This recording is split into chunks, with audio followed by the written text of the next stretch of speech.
ورحمة الله تعالى وبركاته.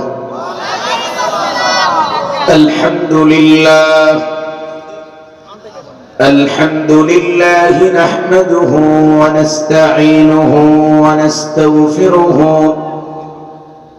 ونعوذ بالله من شرور أنفسنا ومن سيئات أعمالنا.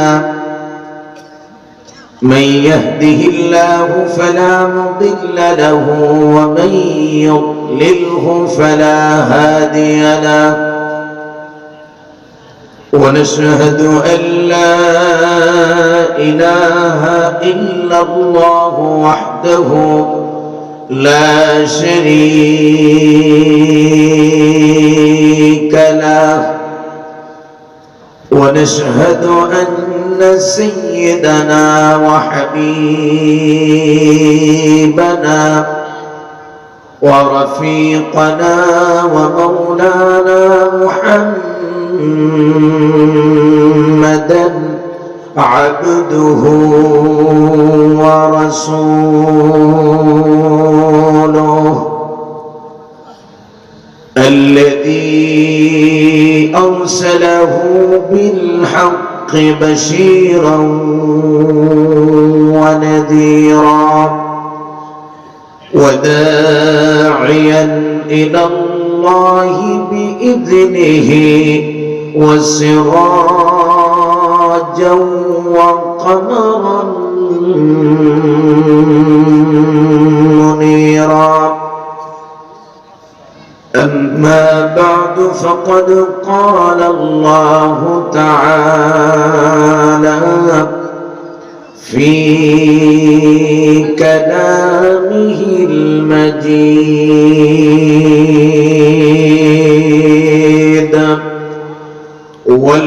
والفرقانه الحميد.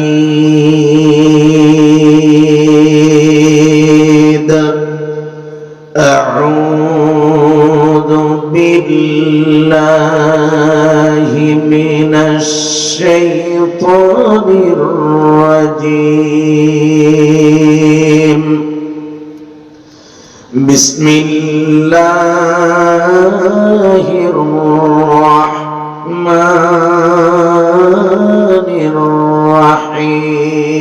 الرحيم. إن الله وملائكته يصلون على النبي يا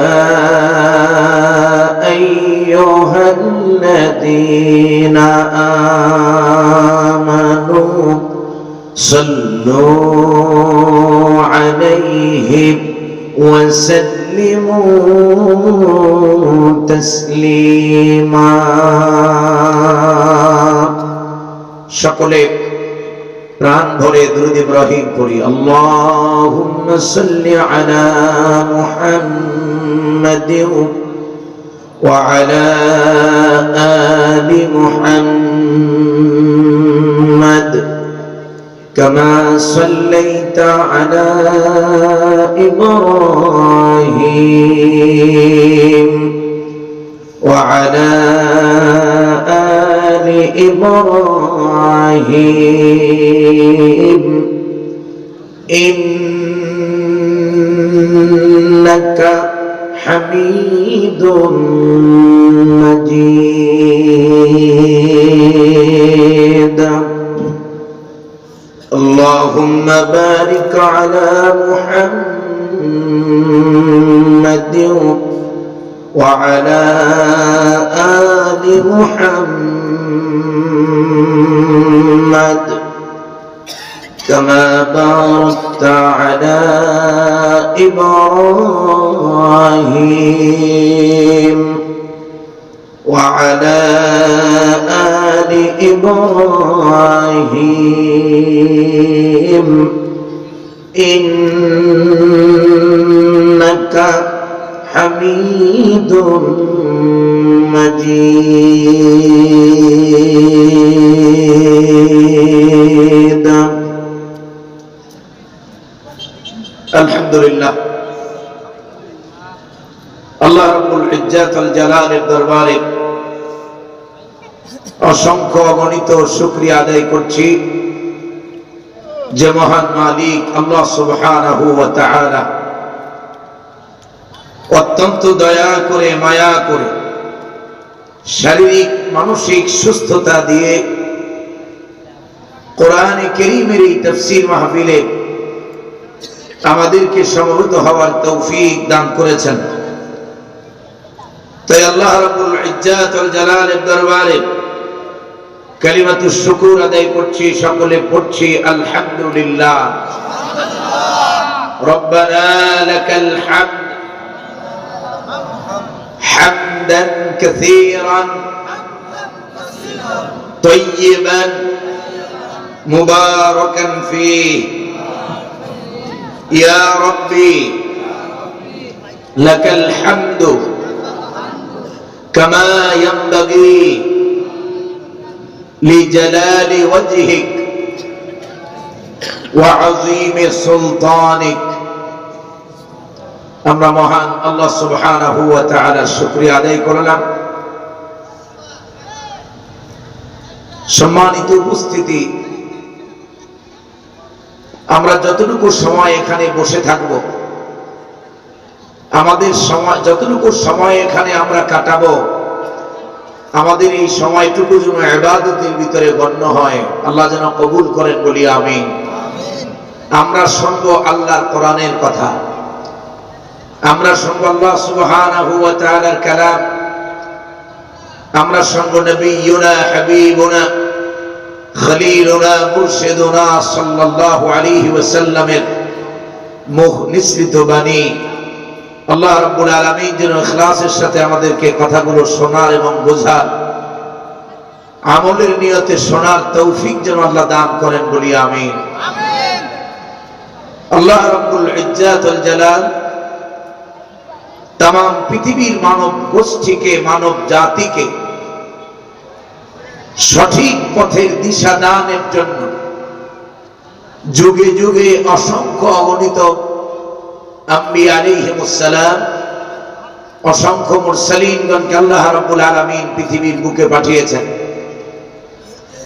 সর্বশেষ পাঠালেন নবিয়ুনা হাবিবুনা খলিলুনা মুরশিদুনা কুদওয়াতুনা সাইয়্যিদুনা রফিকুনা মুহাম্মাদুর রাসূলুল্লাহ সাল্লাল্লাহু আলাইহি ওয়াসাল্লাম, এবং পৃথিবীর মানুষকে সঠিক পথের দিশা দানের জন্য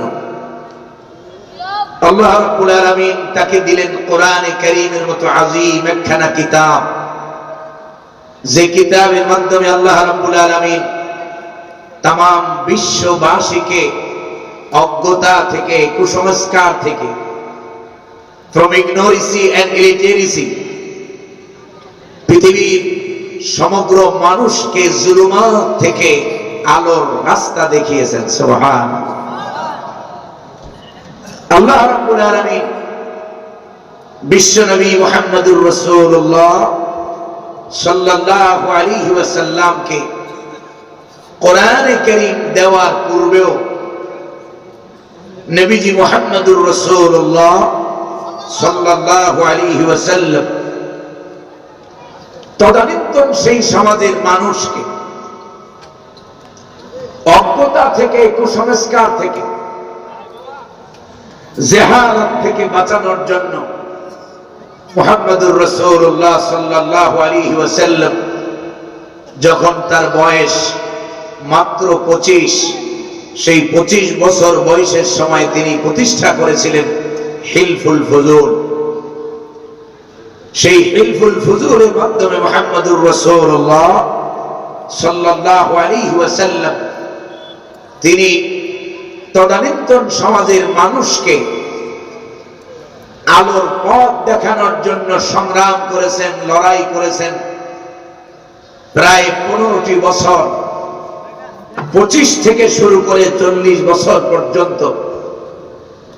এই 15টি বছর তিনি সংগ্রাম করেছেন, লড়াই করেছেন, তদানীন্তন সেই সমাজের মানুষকে অজ্ঞতা থেকে কুসংস্কার থেকে, জাহালাত থেকে বাঁচানো। কিন্তু সেই 15 বছরের আন্দোলন সংগ্রাম মুভমেন্টের মাধ্যমে মুহাম্মদ সাল্লাল্লাহু আলাইহি ওয়াসাল্লাম তিনি সফল হতে পারেন নাই। কোরআনে কারীম নাযিল করে বিশ্ব নবীকে আল্লাহ রাব্বুল আলামিন জানিয়ে দিয়েছেন, মা কুনতা তাদরি মাল কিতাব ওয়ালাল ঈমান। নবী হে, আপনি এই যে 15 বছর সাধনা করেছেন, সংগ্রাম করেছেন, লড়াই করেছেন, এই 15 বছর সংগ্রাম লড়াই করার পরেও এই মানুষকে অজ্ঞতা থেকে, মূর্খতা থেকে, জাহালাত থেকে বের করতে না পারার মূল কারণ ছিল আপনি জানতেন না কিতাব কি জিনিস, ঈমান কি জিনিস। নবীজির বয়স যখন 40 বছর একদিন হয়ে গেল, আল্লাহ রাব্বুল আলামিন বিশ্ব নবীকে কোরআনে কারীমের মতো আযীম একখানা কিতাব দান করলেন। সুবহানাল্লাহ। আল্লাহ রাব্বুল আলামিন বলেন, কিতাবুন আনজালনাহু ইলাইকা লিতুখরিজান নাসা মিনাজ যুলুমাতি ইলান নূর। আল্লাহ তাআলা বলছেন, এই কিতাব আমি আপনার প্রতি নাযিল করেছি, অবতীর্ণ করেছি, রিভিল করেছি এই জন্য। মাইকম্যানকে একটু রিভাব দেন, সামান্য একটু একটু দিন, আমার যেন কথা বলতে কষ্ট না হয়। আল্লাহ রাব্বুল আলামিন বলছেন, এই কিতাব আমি আপনার প্রতি নাযিল করেছি, অবতীর্ণ করেছি এই জন্য, লিতুখরিজান নাসা মিনাজ যুলুমাতি ইলান নূর, যেন तमाम পৃথিবীর মানব গোষ্ঠীকে, মানব জাতিকে চলমান সকল সংকট থেকে বের করে আলোর রাস্তা দেখাতে পারেন। সুবহানাল্লাহ। এই কোরআন যখন নাযিল হয় সেই সময়টিকে ইংরেজিতে বলা হয় এজ অফ ইগনোরেন্স, আরবিতে যাকে বলা হয় আইয়ামে জাহেলিয়া। যেই সময়ের মানুষেরা কন্যা সন্তান হলে পরে জীবন্ত কবর দিত, যেই সময়ের মানুষেরা পুত্র সন্তানের আশায় নিজেদের স্ত্রীদেরকে পর পুরুষের কাছে রেখে আসতো, বলি নাউযুবিল্লাহি মিন যালিক। যেই সময়ের মানুষেরা জীবিকা নির্বাহের যাদের মূল মাধ্যম ছিল লুটতরাজ, হত্যা, জিজ্ঞাসা, খুন, রাহাজানি, পৃথিবীর সেই কঠিনতম দুঃসময়ে আল্লাহ রাব্বুল আলামিন বিশ্ব নবীকে কোরআনে কারীমের মতো আযীম একখানা কিতাব দিয়ে আল্লাহ তাআলা বলছেন, এই কিতাব আমি আপনার প্রতি নাযিল করেছি, অবতীর্ণ করেছি এই জন্য যেন तमाम বিশ্ববাসীকে চলমান অজ্ঞতা থেকে, কুসংস্কার থেকে বের করে আলোর পথ দেখাতে পারেন। সুবহানাল্লাহ। বিশ্ব নবী সাল্লাল্লাহু আলাইহি ওয়াসাল্লাম এই কোরআনের মাধ্যমে যখন পথ দেখাতে শুরু করলেন, only 23 ইয়ার্স, মাত্র 23 বছরের ব্যবধানে তদানীন্তন সেই সমাজকে পৃথিবীর সবচাইতে আদর্শ সমাজে তিনি পরিবর্তন করলেন। সুবহানাল্লাহ।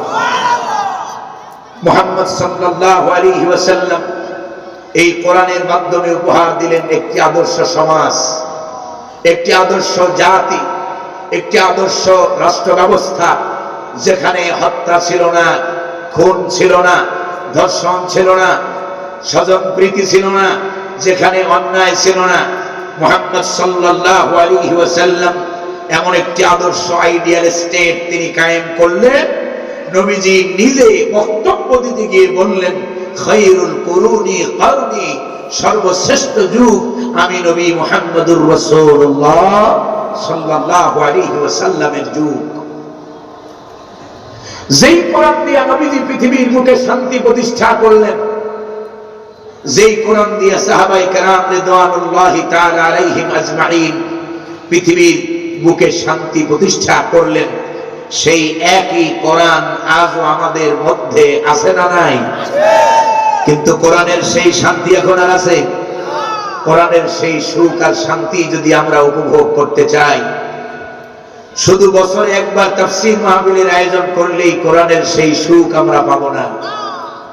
কোরআনের সুখ যদি আমরা পেতে চাই, আমাদেরকে প্রধানত তিনটি কাজ করতে হবে। কয়টা কাজ? তিনটা কাজ। এক নম্বর দায়িত্ব হলো, আমার কথা বুঝতে আপনাদের কষ্ট হয়, ভাষা আপনারা বুঝেন তো? এখানে ইয়ং ছেলেরা বসেছ, তোমরা যদি দুষ্টমি করে কোনো হা বা না সূচক শব্দ বলো, এখানে বেয়াদবিটা আমি কথা বলতেছি কার? যতক্ষণ কথা বলতেছি আমার পার্সোনাল কোনো কথা বলেছি? কথা হচ্ছে কার? সুতরাং বেয়াদবিটা আমার সাথে হবে না, বেয়াদবিটা হবে আল্লাহর সাথে। সুতরাং বি কেয়ারফুল। আল্লাহ তাআলা আমাদেরকে সতর্ক থাকার তৌফিক দান করেন, বলি আমিন। আর আমি এমন কোন বক্তা নই যে কণ্ঠ দিয়া একেবারে সূত্র দিয়ে আজে বাজে কিছু কিস্সা কাহিনী বইলা আপনাদেরকে মন মাতানো কিছু কিস্সা কাহিনী শোনাইয়া এরপরে পকেট ভর্তি টাকা পয়সা আগে নিয়ে নিছি এমন নই। একটা পয়সা মাহফিলে আসার আগে এখন পর্যন্ত মাহফিল কমিটি আমাকে পাঠাতে পারে নাই, তারা বারবার বলেছিল। সুতরাং সবাইকে যেন এক পাল্লায় আমরা না মাপি, আল্লাহ যেন বোঝার তৌফিক দেন, বলি আমিন। যতক্ষণ কথা হবে ইনশাআল্লাহ বিইজনিল্লাহ বিমাশিয়াতিল্লাহ বিফাদলিল্লাহি ওয়া বিরহমাতি, আল্লাহর কোরআন থেকে কথা হবে ইনশাআল্লাহ। তো এক নম্বর দায়িত্ব হলো আল্লাহর কোরআন শিখতে হবে প্রতিটি কালেমা পড়নেওয়ালা মুসলমানকে, ঠিক কি না? আল্লাহর কোরআন শিক্ষা করা মুসলমানদের জন্য নফল না সুন্নাত? কোরআন শিক্ষা করা কি ফরজ করেছেন কে? আল্লাহ রাব্বুল আলামিন বলেন, আল্লাযীনা আতাইনাহুমুল কিতাবা ইয়াতলুনাহু হাক্কা তিলাওয়াতিহি। আল্লাহ রাব্বুল আলামিন বলেন, আমি যাদেরকে কিতাব দিয়েছি, যাদেরকে কোরআন দিয়েছি, এই কোরআন ওয়ালাদের, কিতাব ওয়ালাদের এক নম্বর দায়িত্ব হলো ইয়াতলুনাহু হাক্কা তিলাওয়াতিহি, এই কোরআনের যথাযথ হক আদায় করে এই কোরআনের বিশুদ্ধ তেলাওয়াত তারা করবে। তাহলে এক নম্বর দায়িত্ব আল্লাহর কোরআন বিশুদ্ধভাবে শিক্ষা করা, ঠিক কি না?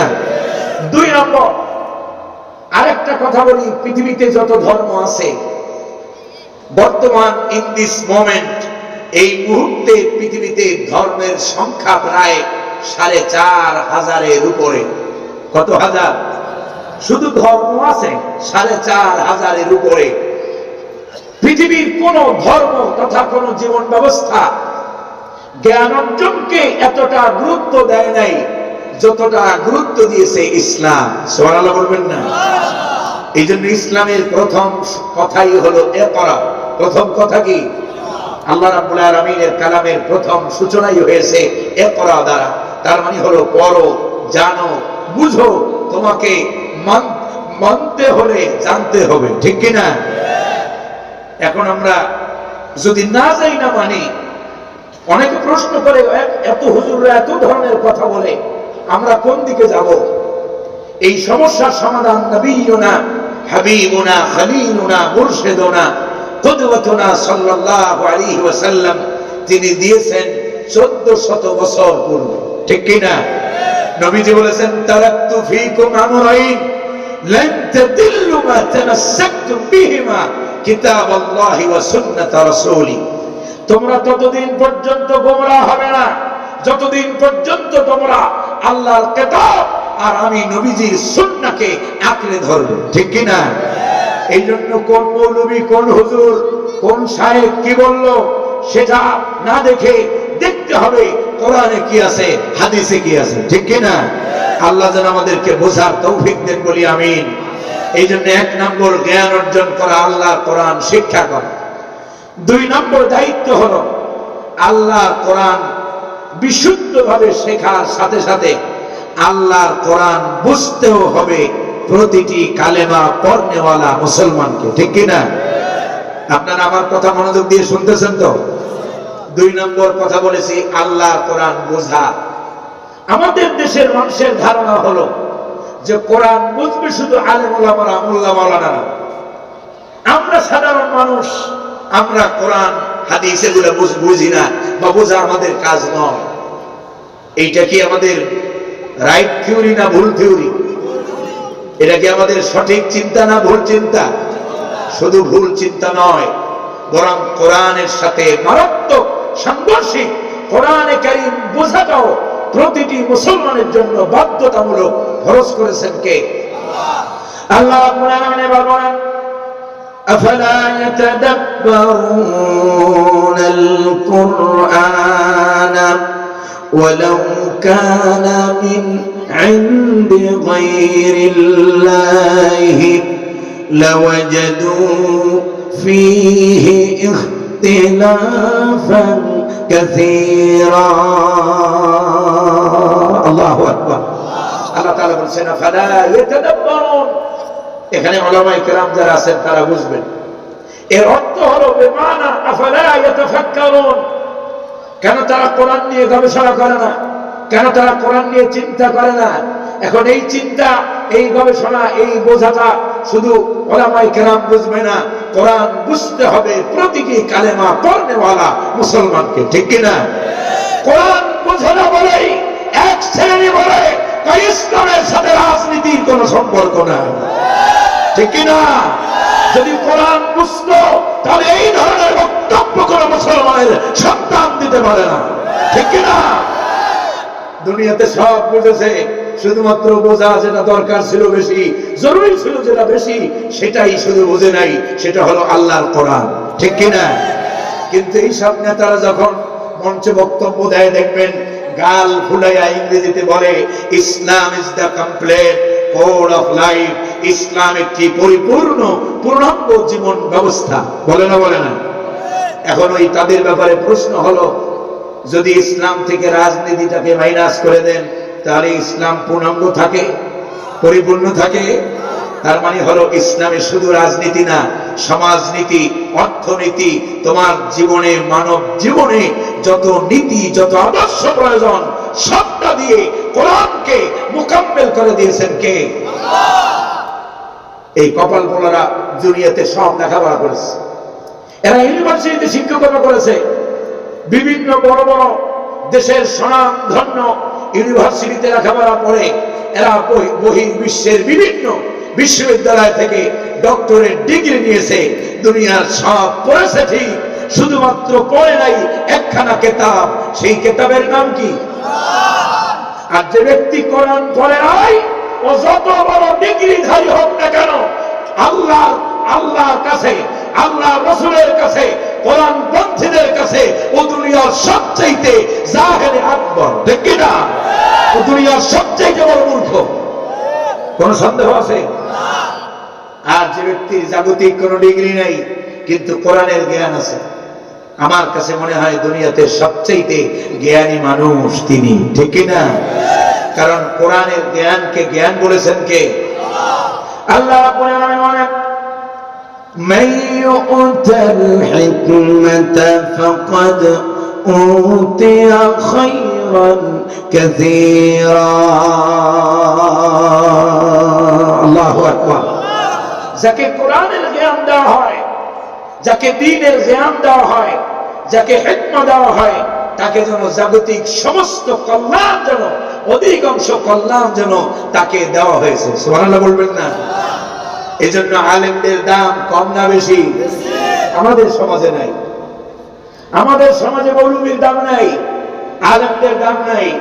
মনে করে এই হুজুরদের দ্বারা কি হবে নাকি? মৌলবীর দাম, আলেমের দাম আপনি দেন না, তাতে কি হয়েছে? আলেমদের সম্মান দিয়েছেন আল্লাহ, আলেমদের সম্মান দিয়েছেন নবিয়ুনা, হাবিবুনা, খলিলুনা, মুরশিদুনা মুহাম্মদুর রাসূলুল্লাহ সাল্লাল্লাহু আলাইহি ওয়াসাল্লাম।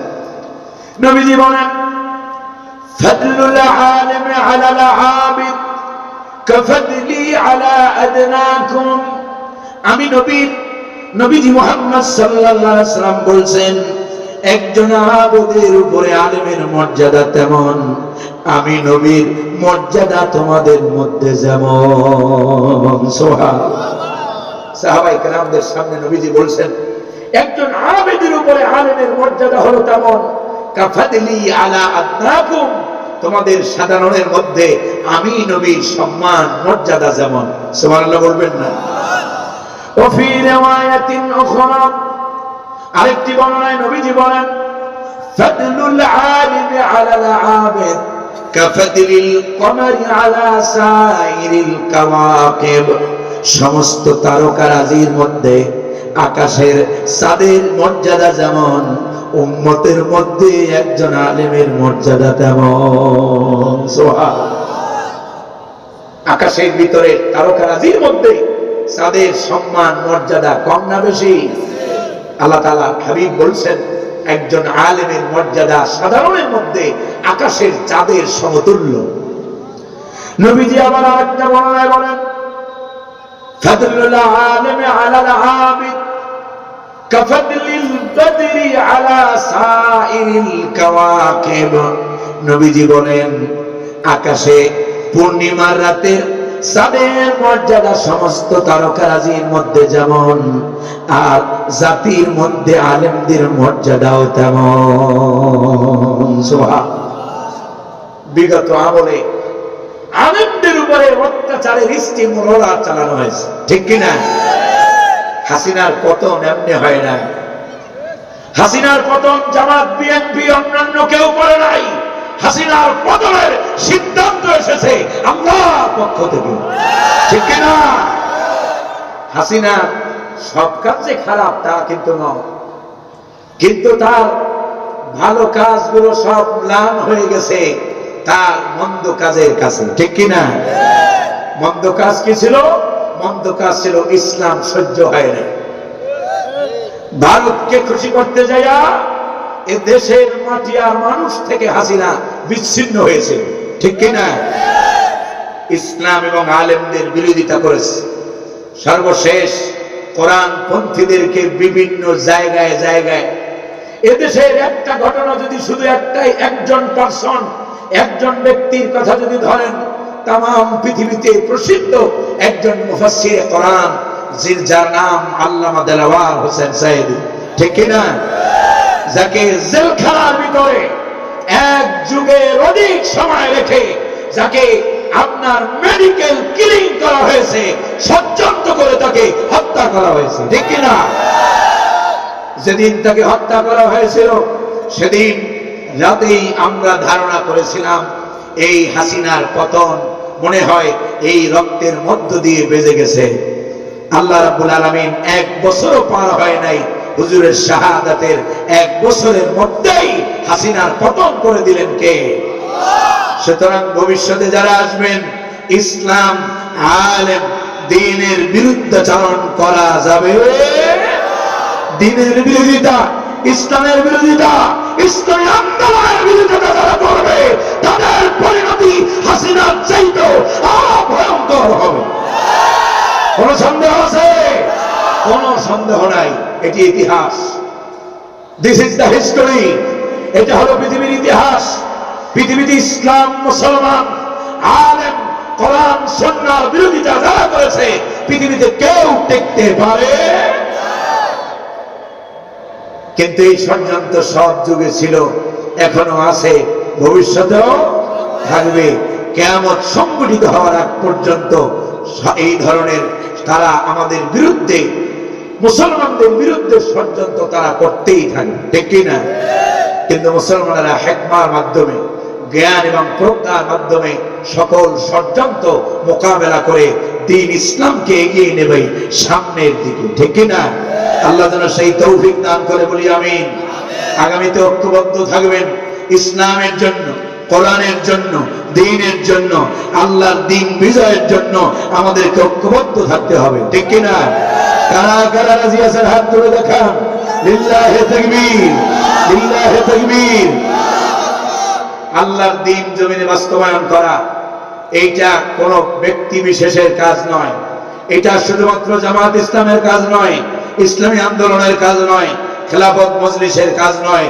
যারা পড়েছে লা ইলাহা ইল্লাল্লাহু মুহাম্মাদুর এই কালেমায় যারা সাক্ষ্য দিয়েছে, বিশ্বাস করে, তাদের সকলের জন্য আল্লাহ কোরআনের আইন প্রতিষ্ঠার আন্দোলন করা বাধ্যতামূলক করেছেন কে?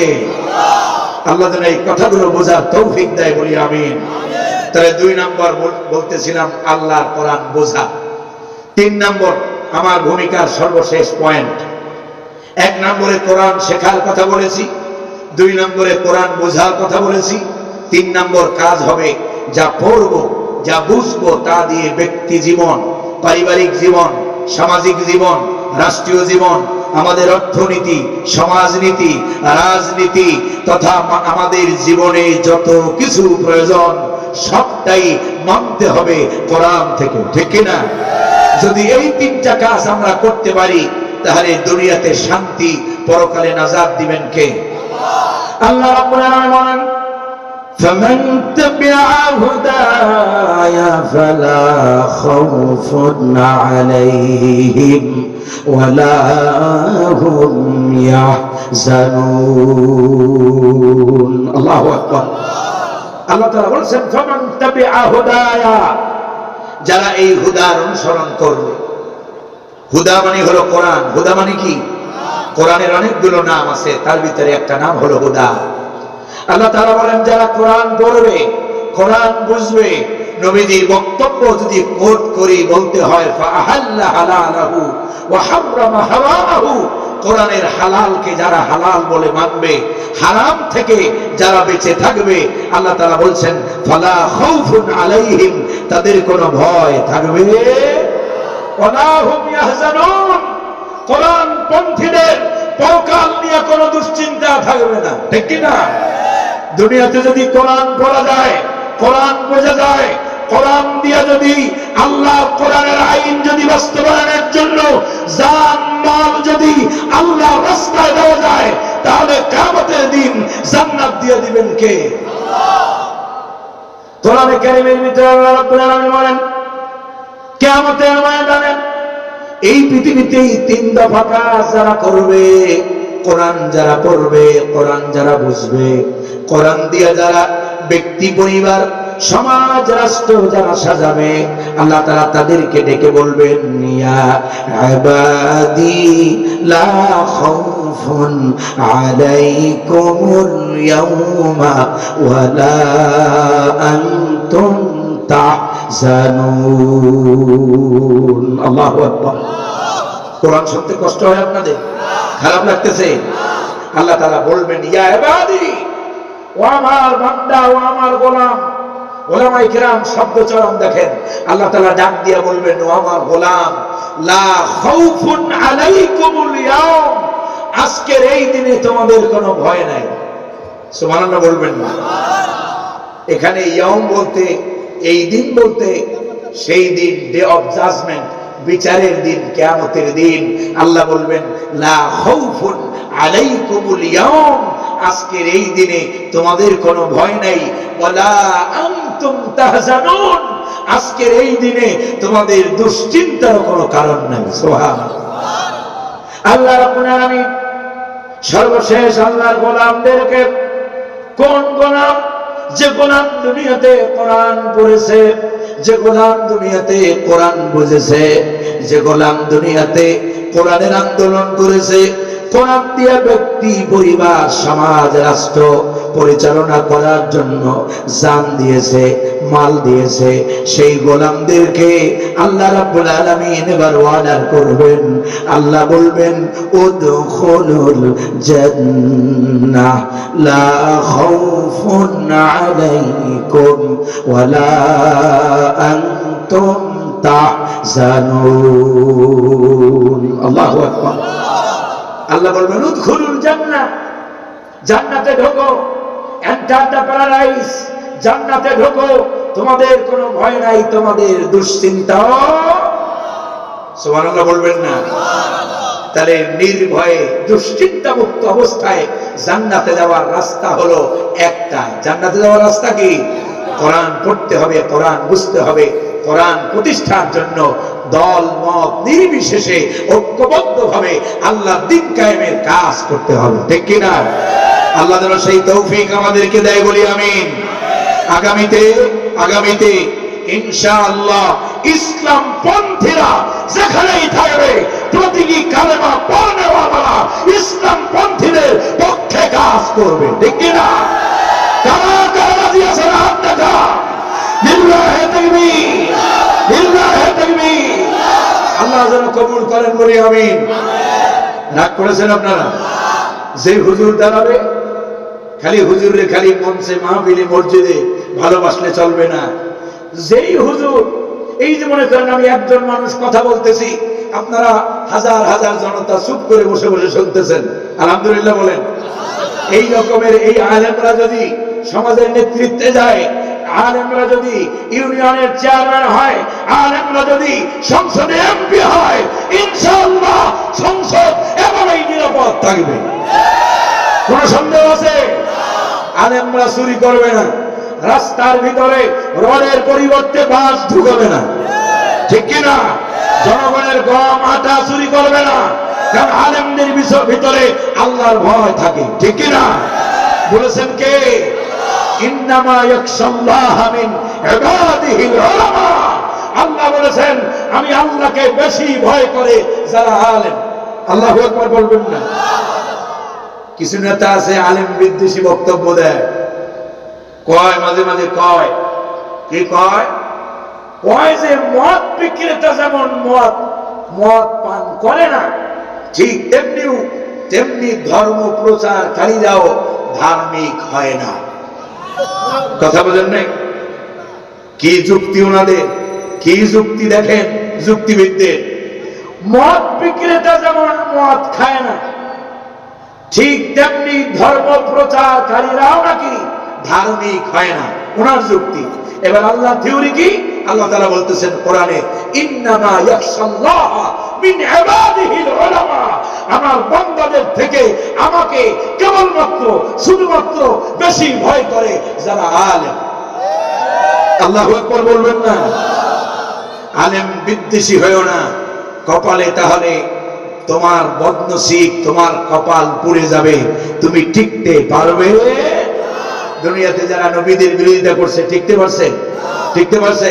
ফেরাউন টিকছে, নমরুদ টিকেছে, হামান টিকেছে, কারুন টিকেছে, আবু জাহেল টিকেছে। বিশ্বকবি আল্লামা ইকবাল বলেন, সতে জাগা রাহা হ্যায় আজল সে কায়েম রোজ, सते जागा रहा है अजल से कायम रोज, चरागे मुस्तफा भी से शरारे बुलहबीस। আবু লাহাবের গোষ্ঠীরা তাদের সারা জীবনের কামনা বাসনাই ছিল মুহাম্মদুর রাসূলুল্লাহ সাল্লাল্লাহু আলাইহি ওয়াসাল্লামের আনিত জানিত চারাককে মক্কার মরু প্রান্তরে নির্বাপিত করতে তারা চেয়েছে। কোনদিন তারা পারছে? ভবিষ্যতে পারবে? ইলা ইয়াউমিল কিয়ামা কোনদিন আল্লাহর দ্বীনের আলোকে নিভাতে কেউ পারবে? বরং বিশ্বকবি বলেন, বাতিল সে ডরনে ওয়ালে आए आसमां नहीं हम, बातिल से दबने वाले आए आसमां नहीं हम, सोबर कर चुका है तू इंतहा हमारा। अल्लाहु আকবার। বাতিলের সাথে মাথা নত করা জাতি মুসলমানেরা নয়, ঠিক না? বেশি দূর যাওয়া লাগবে না, অনেক দূরের ইতিহাস যাওয়া লাগবে না। বর্তমান in this moment current affairs আপনারা ফিলিস্তিনের দিকে তাকান। হামাস এত অত্যাচার নির্যাতন, চোখের সামনে যার সন্তান দেখতেছে শহীদ হয়ে গেছে, মা শহীদ হয়ে গেছে, বাপ শহীদ হয়ে গেছে, স্ত্রী শহীদ হয়ে গেছে, কিন্তু বাতিলের কাছে মুসলমান কালেমা পড়নেওয়ালা মধ্যে মুজাহিদেরা মাথা নত করে নাই। যা আছে তা দিয়ে লড়াই চলছে, লড়াই চলবে ইলা ইয়াউমিল কিয়ামা, ঠিক কিনা? পশ্চিমকালেও ইসরায়েল ফিলিস্তিনের ভূখণ্ডের ভিতরে মসজিদে আকসার দখল পরিপূর্ণ নিতে পারবে না। আপনারা কি ভয় পেয়ে গেছেন? ভয় পেয়ে গেছেন? মুসলমান হতাশের হওয়ার জাতি নয়। নবীজির হাদিস, আল্লাহর হাবিব সাল্লাল্লাহু আলাইহি ওয়াসাল্লাম স্পষ্ট করেছেন, এই বাইতুল মুকদ্দাস আল্লাহর হাবিব সাল্লাল্লাহু আলাইহি ওয়াসাল্লাম বলেন, আমার এক শ্রেণীর আমার একদল উম্মত থাকবে, শত কষ্ট বাধা বিপত্তির পরেও যারা তাদের জান মাল সব কিছু উজাড় করে দিয়ে আল্লাহর রাস্তায় জিহাদ করে শেষ পর্যন্ত তারা টিকে থাকবে। আল্লাহু আকবার। এবং তাদেরকেই বিজয় দিবেন কে? মুসলমানের ইমানের দুর্বলতা। এখন বর্তমান আমাদের ইমানের দুর্বলতা। জিহাদের কথা এখন তো বলা যায়, গত 7 মাস আগেও যদি আমরা জিহাদের আলোচনা করতাম, তাহলে মঞ্চ থেকে কোনো বক্তা জিহাদের আলোচনা করে সুস্থভাবে বাড়ি যাইতে পারছে এমন ইতিহাস হাসিনার আমলে অন্তত নাই। আছে নাকি? জঙ্গি তকমা লাগাইয়া, অমুক তালেবান, অমুক তমুক আপনার তকমা লাগাইয়া আলেমদেরকে জেলখানায় পড়ে দিয়েছে, ঠিক কিনা? জিহাদের সাথে সন্ত্রাসীর কোনো মিল নাই। সন্ত্রাসের আরবি হলো ফাসাদ। সন্ত্রাসের আরবি কি? ফাসাদ। জিহাদ, নামাজ যেমন ফরজ, রোজা যেমন ফরজ, হজ যেমন ফরজ, জিহাদ আল্লাহ রাব্বুল আলামিনের আরেকটি বিধান, ফরজ বিধান। আর জিহাদ থাকবে ততদিন যতদিন দুনিয়া থাকবে। নবীজি বলেছেন, আল জিহাদু মাদিন ইলা ইয়াউমিল কিয়ামা, জিহাদ কিয়ামত পর্যন্ত অব্যাহত থাকবে। মুসলমানেরা আজ ভুলে গেছে তাদের অতীত ইতিহাস, মুসলমান ভুলে গেছে তাদের অতীত ঐতিহ্য। আল্লাহ তাআলা কোরআনে বলেছেন, ওমা লাকুম لا تقاتلون في سبيل الله والمستضعفين من الرجال والنساء والولدان الذين يقولون ربنا أخرجنا من هذه القرية الظالم أهلها واجعل لنا من لدنك وليا واجعل لنا من لدنك نصيرا। الله أكبر। আল্লাহ তাআলা বলেন, ও মুসলমান, তোমাদের হলো কি? তোমরা কেন আমি আল্লাহর রাস্তায় সংগ্রাম করো না, লড়াই করো না? কেন তোমরা আমি আল্লাহর রাস্তায় জিহাদ করো না? অথচ দুর্বল অসহায় নারী পুরুষ তারা চিৎকার করে বলছে, আয় রব, আমাদেরকে এই জনপদ থেকে বের করে দেন, যেই জনপদের অধিবাসীরা যার, আর আমাদের জন্য একজন সাহায্যকারী পাঠায়া দেন, আমাদের জন্য একজন ওলি পাঠায়া দেন। এই যে তারা কামনা করছে, দোয়া করছে। আজকে ফিলিস্তিনের করুণ অবস্থা দেখার পরেও এক শ্রেণীর ইসরায়েলের টাকা খাওয়া কিছু মৌলভীরা তারা জিহাদের বিরোধিতা করছে, ঠিক কিনা? ঘোমটা পরা কিছু মৌলভীরা তারা জিহাদের এবং ফিলিস্তিনের বিরোধিতা করে। আল্লাহ রাব্বুল আলামিন ওদের থেকে জাতিকে হেফাজত করেন বলি আমিন। তামাম পৃথিবীর কেবারে উলামা, সমস্ত বড় বড় উলামায়ে কেরাম ঐক্যবদ্ধ হয়েছেন, ঐক্যমত্য পোষণ করেছেন। বর্তমান অবস্থায় ফিলিস্তিনের পক্ষে মুসলমানদের জন্য জিহাদে অংশগ্রহণ করা ফরজ, ঠিক কিনা? আল্লাহ যেন আমাদেরকে জিহাদের জন্য প্রস্তুত হওয়ার তৌফিক দেয় বলি আমিন। শুধু বললে হবে না। আজকে দেখলাম আপনাদের শিবগঞ্জে আমাদের ছেলেরা, সম্ভবত ছাত্র দলের ছেলেরা, গতকালকে দেখলাম বিভিন্ন দলের ছেলেরা স্লোগান দিচ্ছে ফিলিস্তিনের পক্ষে। ভালো কথা, আমরা হয়তো জিহাদে ওইভাবে অংশগ্রহণ করতে পারি না, কিন্তু আমরা প্রতিবাদ জানাচ্ছি, ঠিক কিনা? শুধু প্রতিবাদ জানালেই হবে না, ইসরায়েলের অর্থনৈতিক মেরুদণ্ড আমাদেরকে ভেঙে দিতে হবে, ঠিক কিনা? ইসরায়েলের পণ্যকে বয়কট করতে হবে। যে মুসলমান এখনো কোকা কোলা কেনে, সেভেন আপ কেনে, পেপসি কেনে, ওর ভিতরে ঈমানের জাররাও নাই, ঠিক কিনা? যে মুসলমান ইসরায়েলের পণ্য কেনে, যে দোকানদার ইসরায়েলের পণ্য রাখে বেচার জন্য, ওই দোকানদারকে বয়কট করতে হবে, ঠিক কিনা? আল্লাহ যেন সেই তৌফিক আমাদেরকে দান করে বলি আমিন। ইনশাআল্লাহ। আল্লাহ ওয়ালা তাহিনু ওয়ালা তাহজানু ওয়া আনতুমুল আ'লাউনা ইন কুনতুম মুমিনিন। আল্লাহ তাআলা অভয় দিয়েছেন, তোমাদের হতাশ হওয়ার কোনো কারণ নাই, তোমাদের দুশ্চিন্তাগ্রস্ত হওয়ার কোনো কারণ নাই, তোমরাই বিজয় হবে। শর্ত হলো তোমাদেরকে মুমিন হতে হবে। কি হতে হবে? মুমিন হতে হবে। আল্লাহ যেন রিয়াল মুমিন হওয়ার তৌফিক আমাদেরকে দান করে বলি আমিন। বলুন আমার সাথে। কষ্ট পাইছেন আপনারা? এখন তাফসীর শুরু হবে, চলে যাবেন কারা কারা? যা কেউ হাত জাগান নাই।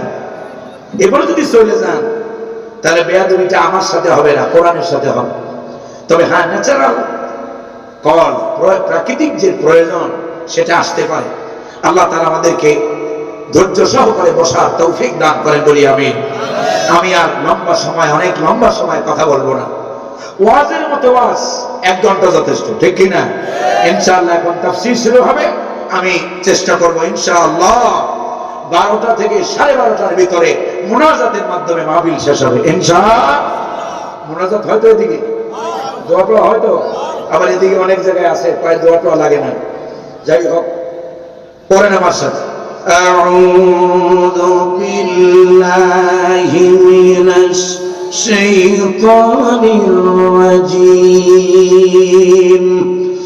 বিসমিল্লাহির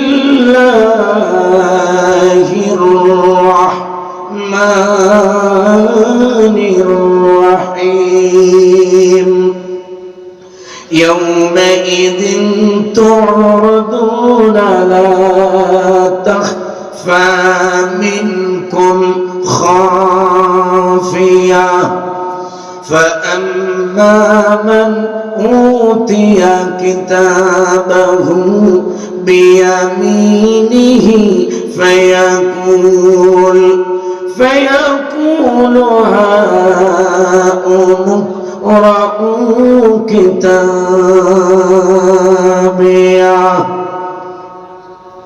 আমি আপনাদের খেদমতে কোরআনুল কারীমে 29 নম্বর পারা সূরাতুল হাক্কা থেকে তেলাওয়াত করেছি ইনশাআল্লাহ। 18 নম্বর আয়াত থেকে শুরু করেছি, যতদূর যাওয়া যায় চেষ্টা করব। আমা তাওফীকি ইল্লা বিল্লাহ। আল্লাহ যেন আমাদেরকে সুন্দরভাবে মনোযোগ দিয়ে আল্লাহর কোরআন শোনার তৌফিক দেন বলি আমিন। আল্লাহর কোরআনের চাইতে উত্তম কোন ওয়াজ আছে? উত্তম কোন নসিহত আছে? আল্লাহ নিজে নিজের ওয়াজের প্রশংসা করেছেন, সুবহানাল্লাহ বলবেন না? আল্লাহ রাব্বুল আলামিন বলেন, ওমান আহসানু মিনাল্লাহি কিলা। আল্লাহু আকবার। আল্লাহ তাআলা বলেন, আমি আল্লাহর চাইতে কথায় অধিক সুন্দর কথা আর কি কেউ বলতে পারে? সবচাইতে সুন্দর কথা কার? আবার আল্লাহ তাআলা বলেন, ওয়ামান আসদাকু মিনাল্লাহি হাদিসা। আল্লাহু আকবার। কথায় আমি আল্লাহর চাইতে অধিক সত্যবাদী আর কি কেউ আছে? তার মানে সবচাইতে সত্য কথা কার? সবচাইতে সুন্দর কথা কার? আমরা শুনতেছি কার কথা? আর আল্লাহর এই কথাগুলো যারা বলেন তাদেরকেও সার্টিফিকেট দিয়েছেন কে?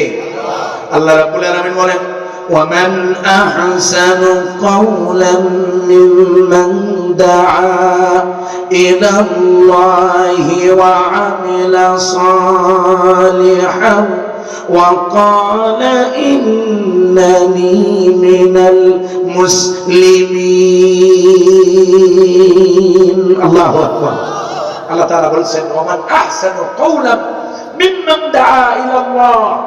আর তার কথার চাইতে অধিক সুন্দর কথা কার হতে পারে যে মানুষদেরকে আমি আল্লাহর দিকে ডাকে? আমরা কার দিকে ডাকি? আমরা কার দিকে ডাকি?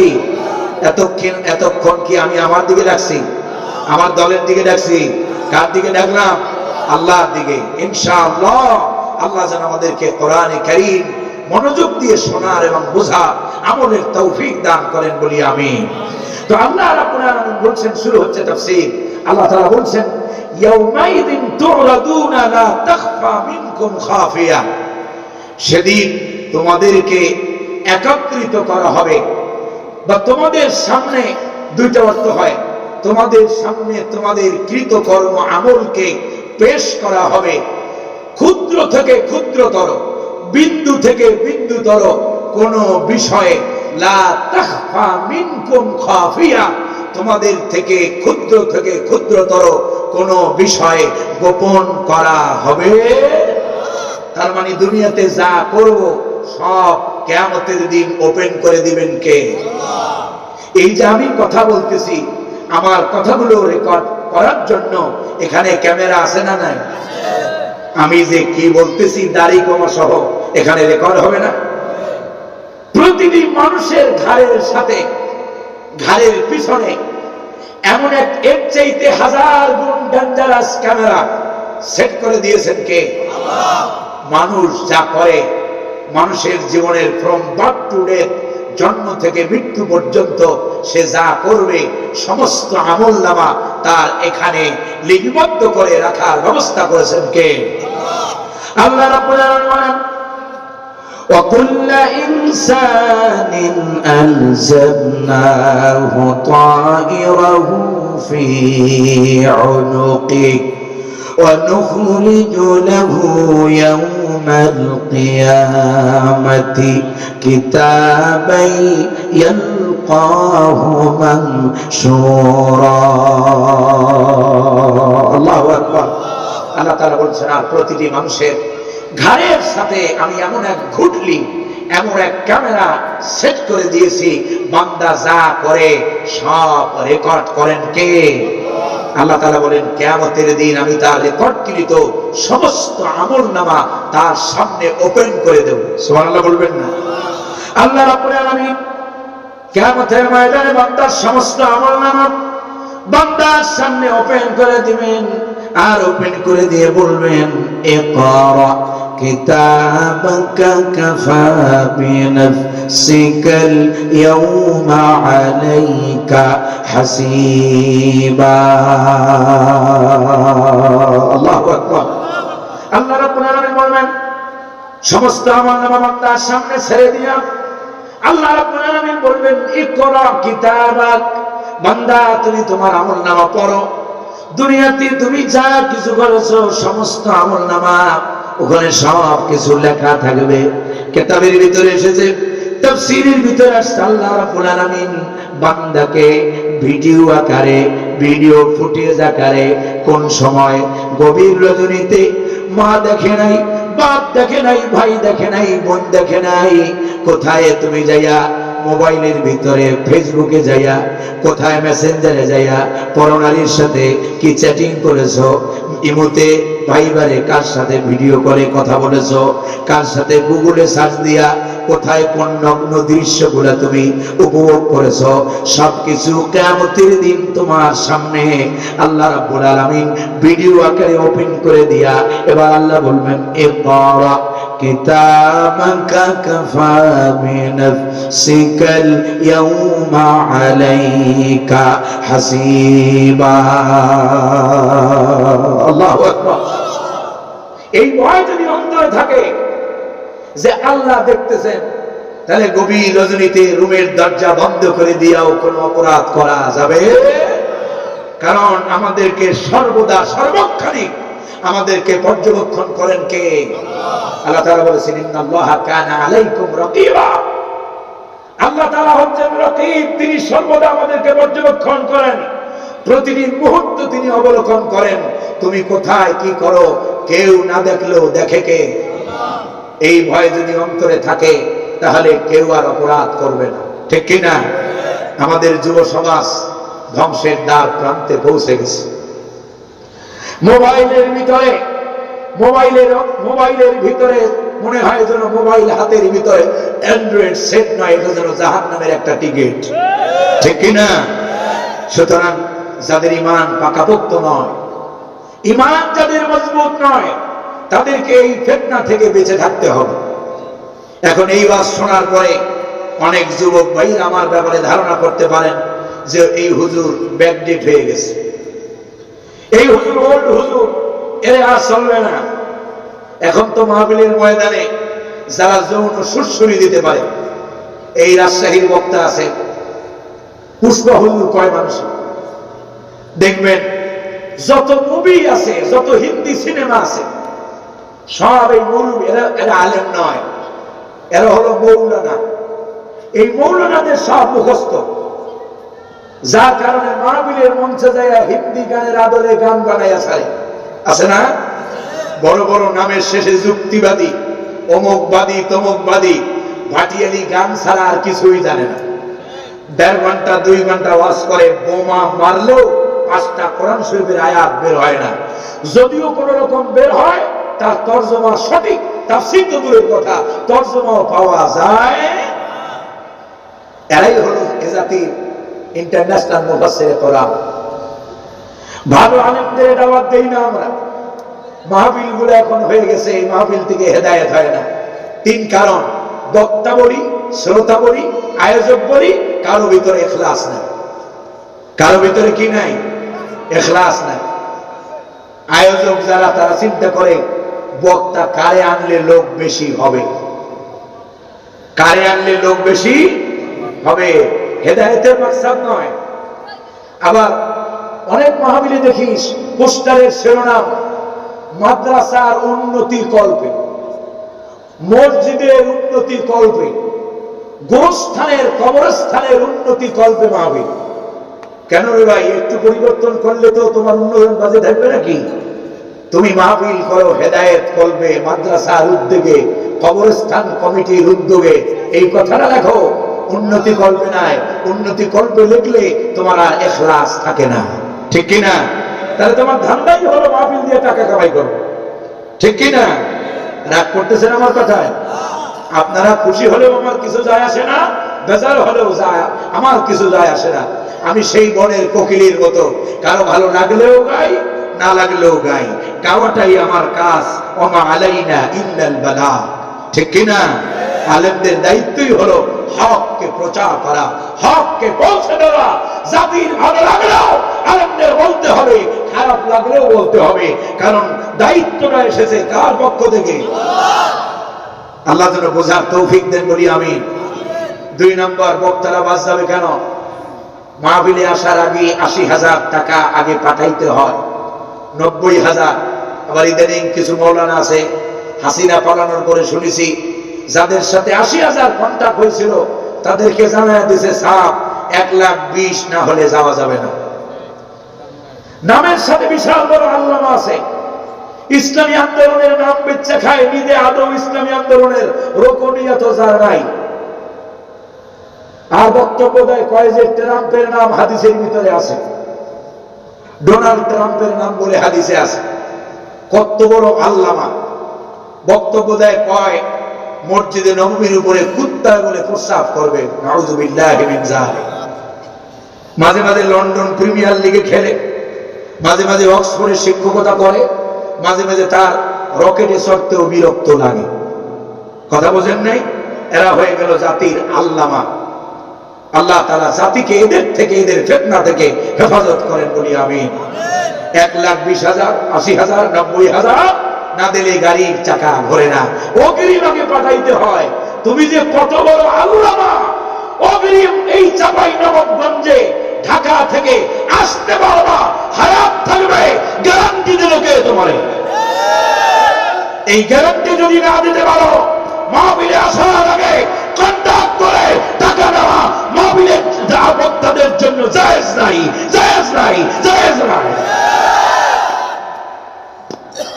কিসের হেদায়েতের কথা কও? নিজেই তো ফকির, আর একজনকে কি দেবা?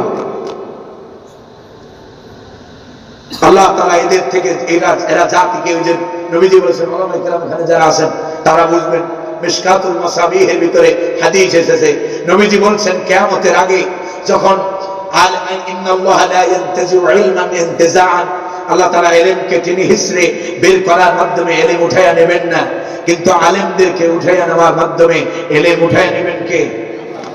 যখন আলেম থাকবে না তখন জাতি জাহেলদেরকে ফকিহের আসনে বসাবে, আর এই জাহেল ফকিহরা জাতিকে ফতোয়া দিয়া নিজেরা গোমরাহ হবে, জাতিকেও গোমরাহ করবে। এখন সেই অবস্থা চলতেছে না? একজন ইন্টারন্যাশনাল মুফাসসিরকে জিজ্ঞেস করলাম, শিক্ষাগত মান জিজ্ঞেস করেছিলাম, হ্যাঁ, তরুণ একজন আলোচক আপনাদের অঞ্চলেও আসে, জিজ্ঞেস করলাম আপনার লেখাপড়ার অবস্থা কি? আন্তর্জাতিক মুফাসসির। তো বললো, ভাইজান দোয়া করবেন, ইন্টার ফার্স্ট ইয়ারে পড়ি। কি বলতেছে? আলেমে পড়ে, আলেম ফার্স্ট ইয়ারে পড়ে, আলিয়ায় আলেম ফার্স্ট ইয়ারে পড়ে। তো আলেম ফার্স্ট ইয়ারে পড়ে যদি ইন্টারন্যাশনাল মুফাসসির হওয়া যায়, তাহলে ওই জাতির যে করুণ দশা, এটা বুঝতে আর বাকি থাকে না, ঠিক কিনা? কওমি মাদ্রাসায় সালে বেকায়া পর্যন্ত বলেছে, আন্তর্জাতিক বক্তা খতিবুল উম্মাহ জাতিকে ফতোয়া দিয়ে গোমরাহ করছে। কয় যে তুবু ইলাল্লাহি তাওবাতান নসুহা, কয় তওবা করো নসুহা নামক ব্যক্তির মতো। নসুহারে ব্যক্তি বানায় দিয়েছে। আল্লাহ তাআলা জাতিকে হেফাজত করেন বলি আমিন। এই জন্য আপনাদের জনসংখ্যা কত হলো আইলো গেল দেখার ব্যাপার। গতকালকে আপনাদের ওই যে রোহনপুরে বলতেছিলাম যে এখানে মাহফিলে একজন শ্রোতা থাকলেও আমি যে ওয়াজ করব, 1 লক্ষ থাকলেও একই ওয়াজ করব, কারণ আমার ওয়াজের মূল উদ্দেশ্য শ্রোতাকে আমার খুশি করা নয়। আমার ওয়াজের উদ্দেশ্য হলো আমার রব্বে কারীমের কথাগুলো পৌঁছে দেওয়া, ঠিক কিনা? আল্লাহ যেন সেই তৌফিক দান করেন বলি আমিন। আর একটা কথা বলি এ বিষয়ে, যে ইখলাস বিহীন কোন কাজ রব্বে কারীম কবুল করে। তাহলে বক্তা গেল, আয়োজক গেল, বাদ বাকি আপনারা থাকবেন কেন? আপনাদের উদ্দেশ্য হলো কেমন কণ্ঠ, বক্তা কেমন, হেলিকপ্টারে আইলো না পাজারো নিয়ে আইলো না কি নিয়ে আইলো, সেইটা দেখার বিষয়। সুতরাং বক্তা, শ্রোতা, আয়োজক কারো ভিতরে ইখলাস, আল্লাহ যেন আমাদেরকে ইখলাস অবলম্বনের তৌফিক দেন বলি আমিন। তো কিয়ামতের দিন বান্দার আমলনামাকে বান্দার সামনে উপস্থাপন করবেন কে? কোন বিষয়ে গোপন করা হবে? আল্লাহ রাব্বুল আলামিন বলেন, فَأَمَّا مَنْ أُوتِيَ كِتَابَهُ بِيَمِينِهِ فَيَقُولُ هَاؤُمُ اقْرَءُوا كِتَابِيَهْ। সেদিন যাদের আমলনামা ভালো হবে, যাদের আমলনামা, যারা দুনিয়াতে মন চাহি জিন্দেগি যাপন করে নাই, রব চাহি জিন্দেগি যাপন করেছে, যারা দুনিয়াতে আল্লাহ যা করতে বলেছে তাই করেছে, মন যা চাইছে তা করে নাই, এই শ্রেণীর লোকদেরকে কিয়ামতের দিন, সেই মহা বিচারের দিনে ডান হাতে আমলনামা দিয়ে দিবেন কে? আল্লাহ রাব্বুল আলামিন তাদের ডান হাতে যখন আমলনামা দিবেন, এই লোকগুলো এমন খুশি হবে, আনন্দিত হয়ে, একটা রেজাল্ট পাওয়া বাচ্চা যেমন, সে যেমন ভালো রেজাল্ট যদি করে তার সহপাঠীদেরকে ডেকে ডেকে দেখায়, বলে ভাই বাংলায় 100তে 80 পেয়েছি, ইংরেজিতে 100তে 90 পেয়েছি, অঙ্কে 100তে 95 পেয়েছি।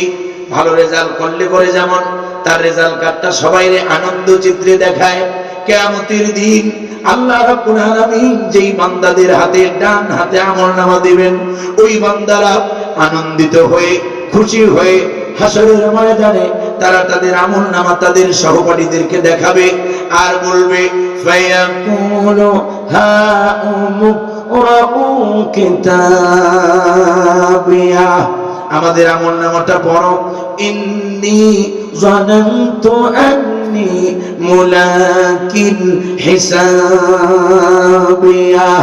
দুনিয়াতে মন চাহি জিন্দেগি যাপন করি নাই, রব চাহি জিন্দেগি যাপন করেছি, এমন জিন্দেগি যাপন করেছি মনে করেছিলাম যে আমাকে আল্লাহর সামনে দাঁড়াইতে হবে, জবাব দিতে হবে, হিসাব দিতে হবে।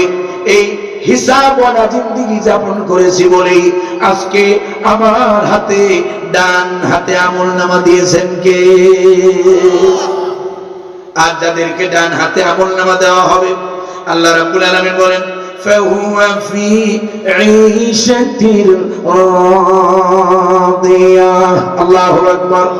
যাদের ডান হাতে আমলনামা দেওয়া হবে, ডানপন্থীদেরকে সেই কিয়ামতের দিন, সেই কঠিন ময়দানে আল্লাহ রাব্বুল আলামিন ওই ডানপন্থীদেরকে আরামদায়ক বাসস্থানের ব্যবস্থা করে দিবেন। সুবহানাল্লাহ।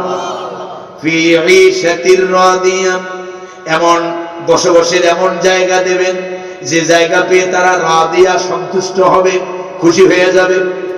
সেই জায়গাটা কি হবে আল্লাহ রাব্বুল আলামিন গোপন করেন নাই, ওপেন করে দিয়েছেন। আল্লাহ রাব্বুল আলামিন বলেন, সেই জায়গাটা দুনিয়ার সলিমুদ্দি কলিমুদ্দির বানানো কোনো রাজপ্রাসাদ নয়, অমুকের বানানো তমুকের বানানো কোনো বাগান বাড়ি নয়, কোনো রেস্ট হাউস নয়। সেই জায়গাটা হলো ফি জান্নাতিল আলিয়া। আল্লাহু আকবার। সেই জায়গাটা হলো জান্নাতের সর্বোচ্চ মাকাম। সুবহানাল্লাহ। জান্নাতিল আলিয়া, জান্নাতিল আলিয়া, জান্নাতের সর্বোচ্চ আসন ডানপন্থীদেরকে কিয়ামতের দিন দিয়ে দিবেন কে? এখন ওই জান্নাতের ভিতরে আল্লাহর বান্দারা ডানপন্থীরা যখন জান্নাতের ভিতরে থাকবে, আল্লাহ রাব্বুল আলামিনের পক্ষ থেকে আল্লাহ রাব্বুল আলামিন ওই জান্নাতি ডানপন্থী বান্দাদেরকে মেহমানদারি করাবেন। আল্লাহ রাব্বুল আলামিন ওই জান্নাতীদের জন্য আল্লাহ তাআলা বলেছেন কুতুফুহা দানিয়া, জান্নাতীদের জন্য যত নাজ নেয়ামত আছে সমস্ত জান্নাতের সমস্ত নাজ নেয়ামত ওই ডানপন্থী জান্নাতীদের জন্য জান্নাতের সমস্ত নাজ নেয়ামত আয়াত্তাধীন করে দিবেন কে? সুবহানাল্লাহ। এই যে আমার এই যে পানিটা আমার হাতের কাছে, আমি চাইলে এটা পান করতে পারি, ঠিক কি না? চাইলে পারি না? পারি না। এটাকেই বলা হয় কুতুফুহা দানিয়া, সমস্ত নাজ নেয়ামত জান্নাতীদের হাতের নাগালের কাছে করে দিবেন। কোরআনে কারীমে আয়াতের তাফসীর এসেছে, আল্লাহ রাব্বুল আলামিন বলেন ওয়ালাকুম ফিহা মা তাশতাহি আনফুসুকুম ওয়ালাকুম ফিহা মা তাদউন। আল্লাহু আকবার। জান্নাতীরা জান্নাতের ভিতরে যা কামনা করবে, আরে জান্নাতি মনে মনে ভাববে যদি এই মুহূর্তে একটা এই জান্নাতের একটা বেদানা যদি খাইতে পারতাম। ভাবতে দেরি হতে পারে, কল্পনা করতে দেরি হতে পারে, কিন্তু রব্বে কারীমের জান্নাতি মেহমানের কাছে ওই বেদানা উপস্থিত হতে দেরি হবে না। সুবহানাল্লাহ। আল্লাহ রাব্বুল আলামিন সেটাই বলেছেন কুতুফুহা দানিয়া। আল্লাহ রাব্বুল আলামিনের পরে বান্দার সামনে সমস্ত নাজ নেয়ামত সাজায়া দিয়া বান্দাকে আল্লাহ তাআলা বলবেন কুলু ওয়াশরাবু হানিআন বিমা আসলাফতুম ফিল আইয়ামিল খালিয়া। আল্লাহু আকবার। কষ্ট হইতেছে আপনাদের? খারাপ লাগতেছে? কোরআন শুনতে খারাপ লাগে? কোরআন শুনতে ইমানদারদের খারাপ লাগার কথা নয়, খারাপ লাগে কেবল তাদের যাদের চরিত্র কোরআন শরীফে আল্লাহ তাআলা ফুটিয়ে তুলেছেন, ঠিক কি না? আল্লাহ রাব্বুল আলামিন বলেন নবী গো আমার ইযা ক্বারাআতাল কুরআন জাআলনা বাইনাকা ওয়া বাইনাল্লাযীনা লা মিনুনা বিল আখিরাতি হিজাবান মাসতুরা। আল্লাহু আকবার। আল্লাহ রাব্বুল আলামিন বলেন নবী গো আপনি যখন কোরআন পড়েন এর মানে দাঁড়ায় হলো আপনি যখন কোরআনের কথা বলেন, কোরআনের সমাজ বিনির্মাণের আন্দোলনের কথা বলেন, কোরআনের কথা যখন শোনান তখন তাদের মাঝে আর আপনার মাঝে আমি আল্লাহ একটা আড়াল পর্দা তৈরি করে দেই, যেই পর্দা যেই আড়াল থাকার কারণে দুনিয়াতে ওদের নাচ গান সিনেমা থিয়েটার সব মজা লাগে, শুধু মজা লাগে না কোরআনের তাফসীর, ঠিক কি না? আশা করি সেই ধরনের লোক এই চাঁপাইনবাবগঞ্জে নাই। যদি কেউ থেকেও থাকে আল্লাহ যেন এই তাফসীর মাহফিলের উসিলায় তাদের হেদায়েত দিয়ে দেয় বলি আমিন। কোরআনে কারীমের ভিতরে আল্লাহ রাব্বুল আলামিন বলেন জান্নাতের সমস্ত নাজ নেয়ামত জান্নাতীদেরকে সাজায়া দিলাম। এবার আল্লাহ রাব্বুল আলামিন বান্দাকে আদর করে আল্লাহ রাব্বুল আলামিন বান্দাকে অর্ডার করবেন, বলবেন কুলু ওয়াশরাবু হানিআন বিমা আসলাফতুম ফিল আইয়ামিল খালিয়া। আল্লাহু আকবার। আল্লাহ রাব্বুল আলামিন বলবেন বান্দা বিগত জীবনে বিগত দুনিয়াতে কত কষ্ট, কত যন্ত্রণা, কত লাঞ্ছনা, কত গঞ্জনা তুমি সহ্য করেছো। 13টি বছর তোমাকে জাহান্নামের কারাগারে আটকে রাখা হয়েছে। ভালো খাবার তুমি খাইতে পারো নাই, ভালো বিছানায় তুমি ঘুমাইতে পারো নাই, আবার 13 বছর আটকে রাখার পরে তোমাকে আবার শহীদ করা হয়েছে।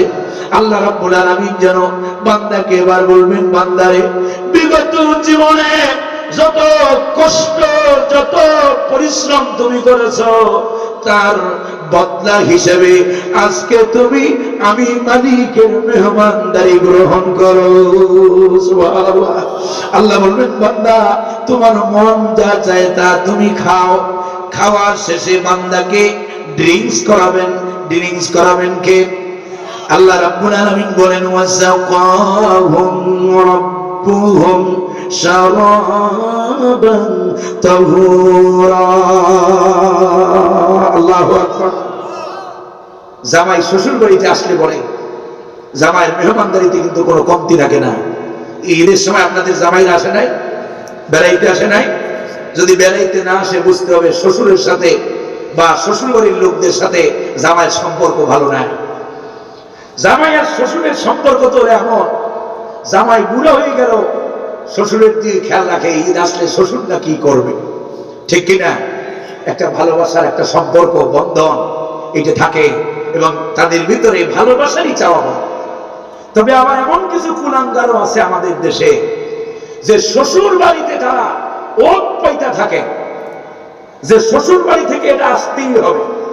এটা আপনাদের চাপাই নবাবগঞ্জে মনে হয় না, চট্টগ্রামের দিকে আছে। রমজান মাস আসলে পরে আপনার এটাকে কি বলে, চাঁদপুর, হাজীগঞ্জ, ফরিদগঞ্জ, এরপরে আপনার ওই কচুয়া ওদিকে আছে যে জামাইরা ওট পেতে থাকে শ্বশুর বাড়ি।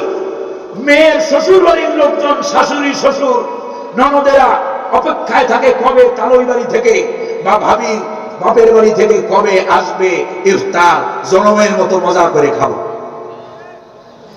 এমন অনেক পরিবারের ইতিহাস কাহিনী আমরা জানি, পরিবার ভালো করে চালাইতে পারে না, কিন্তু বেচারার মেয়ে বিয়ে দিয়ে এমন টাকা ঢাকছে যে আর যাই হোক হয়রাত কইলে হলো অন্তত জামাই বাড়িতে অন্তত রমজান মাসে ইফতার করাইতে হয়। এই জন্য আমাদের একজন শায়েখ, মাওলানা শায়েখ আহমদুল্লাহ, তিনি এবার লিখেছিলেন যে কারো যদি ইফতারের প্রয়োজন হয় শ্বশুরকে চাপ না দিয়া অন্তত পক্ষে আস-সুন্নাহ ফাউন্ডেশনকে জানাবেন, আমরা আপনাকে আমাদের ফাউন্ডেশনের পক্ষ থেকে ইফতারের ব্যবস্থা করব। কিছু কুলাঙ্গার আছে চট্টগ্রামে, মেয়ের মনে হয় যেন বিয়ে করে না, বউ বিয়ে করে না, মনে হয় যেন যৌতুক বিয়ে করে, যৌতুক ছাড়া বিয়ে করে না। যৌতুক আপনাদের দিকে নাই মনে হয়, আছে নাকি? ও আপনাদের দিকেও আছে। যৌতুক যারা চাইবে ঝাঁটা পিটা করে সমাজ থেকে বের করে দিবে, ঠিক কিনা? যুবক যারা আছো, যারা বিয়ে এখনো করো নাই, ভবিষ্যতে করবা, আর যারা করছেন আবার করতে মনে চায়, হ্যাঁ, মহিলারা আছে নাকি? মা বলি মহিলারা আছে, মা বোনেরা আছে। ও তাইলে তো শেষ, তাইলে কবে আর আনা যাবে না। যাই হোক, যারা বিবাহ করেন নাই, যারা ভবিষ্যতে বিবাহ করবেন, এই ওয়াদা কি করা যাবে যে শ্বশুর বাড়ি থেকে যৌতুক হিসাবে একটা পয়সার মাল, একটা পয়সাও আমরা নেব না। এই ওয়াদা কারা কারা করতে পারবেন? হাত দেখতে চাই। লিল্লাহে তাকবীর, লিল্লাহে তাকবীর। অনেক বিয়েতেও কিন্তু হাত জাগাইছে, সন্দেহ আছে, জাগাইছে না? আচ্ছা, আমার যারা জাগাইছে, তারা যারা বয়স্করা জাগাইছে, তারা এই নিয়তে জাগাইছে যে ছেলে যখন বিয়ে করাবো তখন যৌতুক দেব না, তখন যৌতুক আনবো না, আর মেয়ে যখন বিয়ে দেব যৌতুক দেব। যৌতুকে যৌতুক খাওয়া আর কুত্তার পায়খানা খাওয়া একই কথা। যৌতুক খাওয়া আর শুকরের গোশত খাওয়া সমান, ঠিক না? যৌতুক যৌতুক নেওয়া দেওয়া দরকারই হারাম, যৌতুক নেওয়া যাবে না, দেওয়া। আল্লাহ তাআলা আমাদেরকে বোঝার তৌফিক দেন বলি আমিন। রাগ করেছেন আপনারা? যৌতুকের কষাঘাতে কত পরিবার যে ধ্বংস হয়েছে, কত মেয়েদেরকে ইদানিং দেখা যায় মেয়েদের উপরে অত্যাচার করা হয় শ্বশুর বাড়ির লোকজন। ছেলের জন্য এত টাকা আনতে হবে, ছেলের বিদেশ পাঠাতে হবে, মোটর সাইকেল দিতে হবে, আপনার সবচাইতে লেটেস্ট এবং ফিটেস্ট, আছে না নাই? টিভি, সিনেমা, টিভি, তারপরে কি বলে আপনার ফ্রিজ, যত আধুনিক যন্ত্রপাতি আছে কে তুই কি ফকিরের বাচ্চা যে শ্বশুর বাড়ির অপেক্ষায় থাকিস, আগে কেন কিনতে পারিস না? ঠিক কিনা? এইরকম ফকিরনির কাছে মেয়ে বিয়ে দেবেন না। আল্লাহ তাআলা আমাদেরকে বোঝার তৌফিক দান করেন বলি আমিন। তবে হ্যাঁ, শ্বশুর যদি খুশি হইয়া জামাই বাবাজিরে একটা ঘড়ি দেয় উপহার হিসাবে, দিতে পারে, জায়েজ। নবীজি দিয়েছেন তার মেয়েকে। নবীজি তার মেয়ে ফাতেমা রাদিয়াল্লাহু তাআলা আনহাকে আঠা পিসার যে আপনার এটাকে কি বলে, জাতা, পানি খাওয়ার এটাকে কি বলে, মশক, সেই মশক আপনার সেই জাতা আর খেজুর গাছের পাতা দিয়ে বানানো, সবলা দিয়ে বানানো তোষক, এগুলা দিয়েছিলেন বলে কেতাবে পাওয়া যায়। তো শ্বশুর যদি খুশি হইয়া মেয়েটা তার জামাইয়ের কাছে থাকবে, মেয়েটারে যদি এই সব জিনিস দেয়, একটু ল্যাপ তোষক, একটু দামি একটা ভালো একটা খাট, এরপরে যদি চায় যে জামাই বাবাজির একটা ঘড়ি, একটা কিছু দেই উপহার হিসাবে, সেটা জায়েজ, সেটা না জায়েজ নয়, আপনি নিতে পারেন। কিন্তু আপনি যদি আপনি চাইতেও পারবেন না, চাওয়ার ভানও করতে পারবেন না। অনেক অনেক দেখবেন গার্ডিয়ান আছে, কয় অমুকের বাড়িতে মেয়ে দেখতে আইসা কয় আমার পাশে আমাদের ভাই, তার আমার চাচাতো ভাই তার ছেলেকে বিবাহ করিয়েছে, তার ছেলেকে শ্বশুর বাড়ি থেকে এই দিয়েছে ওই দিয়েছে, মানে বুঝাইতে চায়, দলিল ধরাই দিতেছে। হ্যাঁ, যে আমাদেরও প্রয়োজন, যৌতুক চাওয়াও যাবে না, চাওয়ার ভানও করা যাবে। তবলিগের একটা ভাষা আছে, মাঝে মাঝে তবলিগে যাইতাম ছাত্র জমানায়, কয় যে কারো কাছে কিছু চাইতে পারবেন না, চাওয়ার ভানও করা যাবে। তবলিগে গেছেন না অনেকে, ছাত্র যারা আছে আমরা অনেকে গেছি। তো যাই হোক, আল্লাহ তাআলা আমাদেরকে বোঝার তৌফিক দান করেন বলি আমিন। বলতেছিলাম আল্লাহ তাআলা ও জামাই কথা থেকে আসলে এই কথাগুলো, আল্লাহ তাআলা বান্দাদেরকে জামাই শ্বশুর বাড়িতে আইলে কি আর আদর করায়, তার চাইতে হাজার গুণ কোটি গুণ বেশি রব্বে কারীম তার গোলামদেরকে মেহমানদারি করাবেন। সুবহানাল্লাহ। মেহমানদারি করাবার শেষে এবার ড্রিঙ্কস করানো হবে। আল্লাহ রাব্বুল আলামিন এমন ড্রিঙ্কস করাবেন, আল্লাহ তাআলা কোরআনে বলেছেন ওয়াসাকাহুম রাব্বুহুম শারাবান তাহুরা, তাদেরকে এমন শরাব পান করানো হবে যে শরাব পান করলে পরে তারা যেটা নিজে পবিত্র, আর যে পান করবে তাকেও স্থায়ীভাবে পবিত্র করে দেবে। সুবহানাল্লাহ। এটাকে বলা হয় শারাবান তাহুরা। দুনিয়াতে মনে করেন পবিত্র হালাল পানীয়, ডাবের পানি পবিত্র না অপবিত্র? পবিত্র না অপবিত্র? কিন্তু কেউ যদি ডাবের পানি দিয়ে ওযু করে, ওযু হবে? এটা একটা মাসালা। ডাবের পানি দিয়ে যদি কেউ ওযু করে, ওযু হবে? অনেকে চুপ থাকছে, কারণ কোনটা বললে কোনটা বিপদে পড়ি। ডাবের পানি দিয়ে ওযু করলে ওযু হবে, কারণ ডাবের পানি নিজে পবিত্র, অন্যকে পবিত্র করার মতো কোন শক্তি তার ভিতরে দেওয়া হয়। আর জান্নাতীদেরকে যে শরাব, যে পানীয় আল্লাহ পান করাবেন, সে শরাব নিজে পবিত্র, যে পান করবে তাকে পার্মানেন্টলি পবিত্র করে দিবেন কে? আল্লাহ রাব্বুল আলামিন বলেন, পক্ষান্তরে এই দুনিয়াতে যারা মনচাহি জিন্দেগি যাপন করেছে, রবচাহি জিন্দেগি যাপন করে নাই, মন যা চাইছে তাই করেছে, আল্লাহর রাস্তায় চলে নাই, দুনিয়াতে মানুষের তৈরি করা মানব রচিত মতবাদ প্রতিষ্ঠার জন্য সংগ্রাম করেছে, লড়াই করেছে, স্লোগান দিয়েছে ন্যাশনালিজমের পথে, স্লোগান দিয়েছে সোশ্যালিজমের পথে, স্লোগান দিয়েছে সেকুলারিজমের পথে, স্লোগান দিয়েছে কমিউনিজম প্রতিষ্ঠার পথে। আল্লাহর দ্বীন প্রতিষ্ঠার জন্য স্লোগান হয় নাই, আল্লাহর দ্বীন কায়েমের জন্য আল্লাহর রাস্তায় যারা হাঁটে নাই, কিয়ামতের দিন আল্লাহ রাব্বুল আলামিন বলেন ওয়া মান উতিয়া কিতাবাহু বিশিমালিহি ফায়াকুলু ইয়া লাইতানি লাম উতা কিতাবিয়া ওয়া লাম আদরি মা হিসাবিয়া ইয়া লাইতাহা কানাতিল কাদিয়া। আল্লাহু আকবার। পক্ষান্তরে যাদের বাম হাতে আমলনামা দেওয়া হবে, বামপন্থীরা সেদিন তারা আফসোস করে বলবে, ইয়া লাইতানি লাম উতা কিতাবিয়া। হায় আমার ধ্বংস নির্বাঞ্জন, হায় আফসোস যদি আজকে আমার কিতাব, যদি রেজাল্ট কার্ড যদি আমার দেওয়া না হতো। ওয়ালাম আদরি মা হিসাবিয়া, আমি যদি আমার হিসাব, আমি যদি আমার আমল নামাজকে যদি না জানতে পারতাম। ইয়া লাইতাহা কানাতিল কাদিয়া। বামপন্থীরা সেদিন তারা কামনা করবে, বাসনা করবে, আরে মরে গিয়েছিলাম, মারা গিয়েছিলাম, এটাই তো ভালো ছিল। যদি মারা যাওয়াটাই যদি চূড়ান্ত ফয়সালা হতো, এটাই তো ভালো ছিল। কেন আবার আমাদেরকে এই বিচার করা হলো? কেন আমাদেরকে কিতাব দেওয়া হলো? কেন হিসাব নেওয়া হলো? তাদের একটা কাফেরার মুশরিকদের ধারণা ছিল, তারা বলতো আইদা মিতনা ওয়া কুন্না তুরাবান।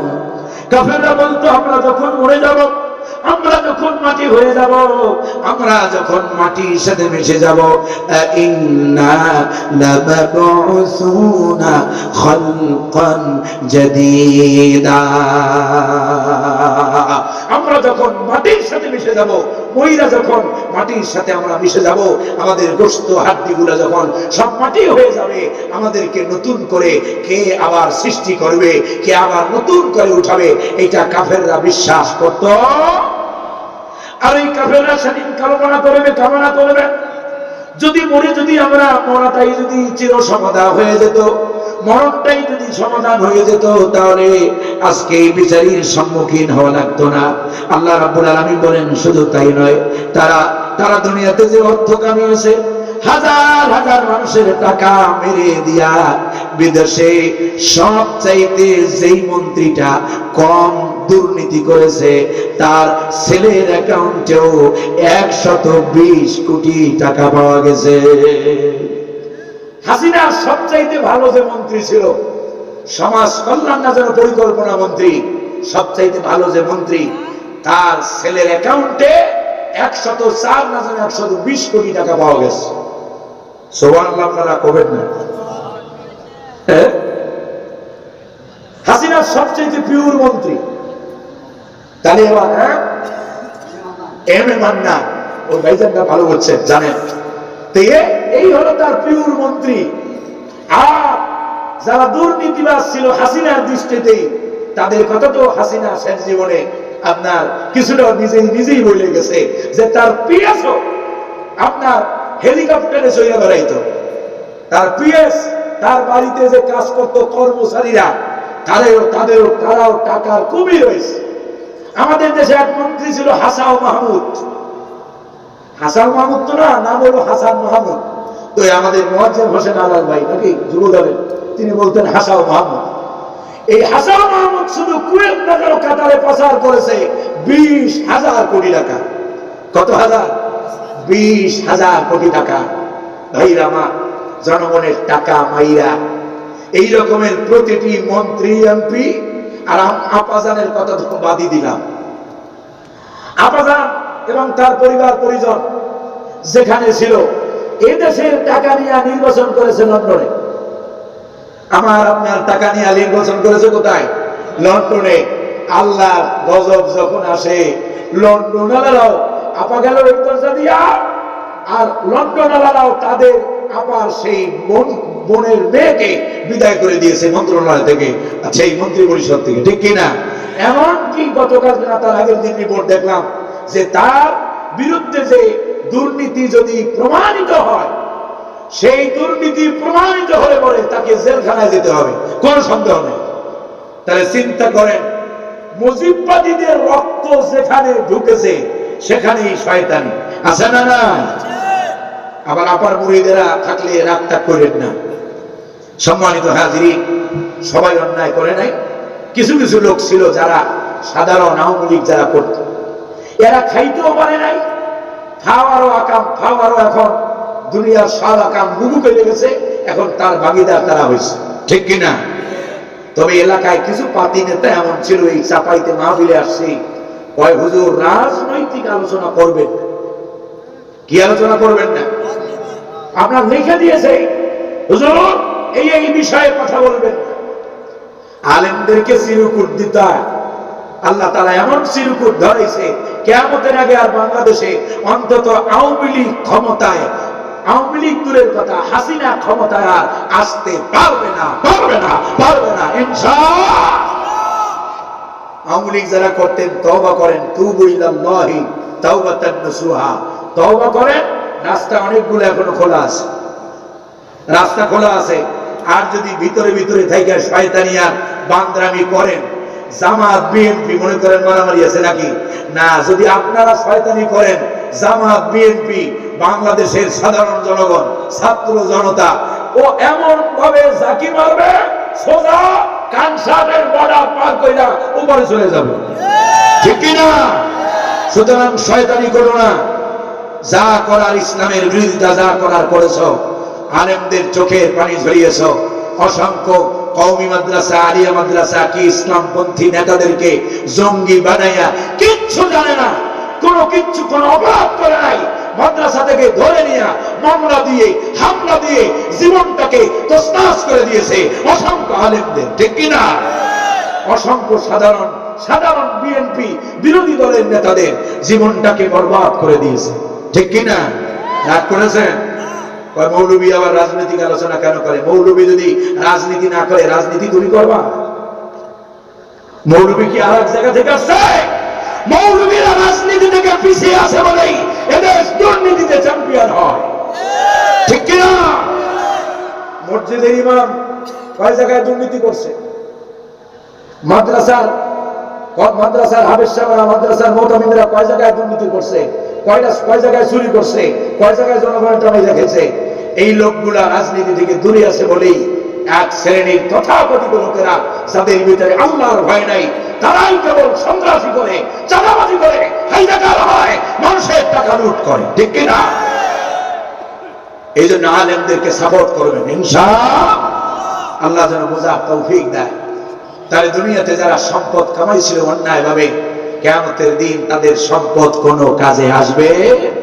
সর্বশেষ আলোচনা আল্লাহ রাব্বুল আলামিন বলেন, মা আগনা আন্নি মালিয়া, সেদিন তাদের কোনো অর্থ বিত্ত তাদের কোনো উপকারে আসবে। অনেক খারাপ লাগতেছে আমার, যারা আমার কথায় কষ্ট পেয়েছেন, আমি কষ্ট দেওয়ার জন্য নয়, রিয়ালিটি, বাস্তবতা, ঠিক কিনা? রাগ করার কোনো কারণ নাই, তওবা করেন।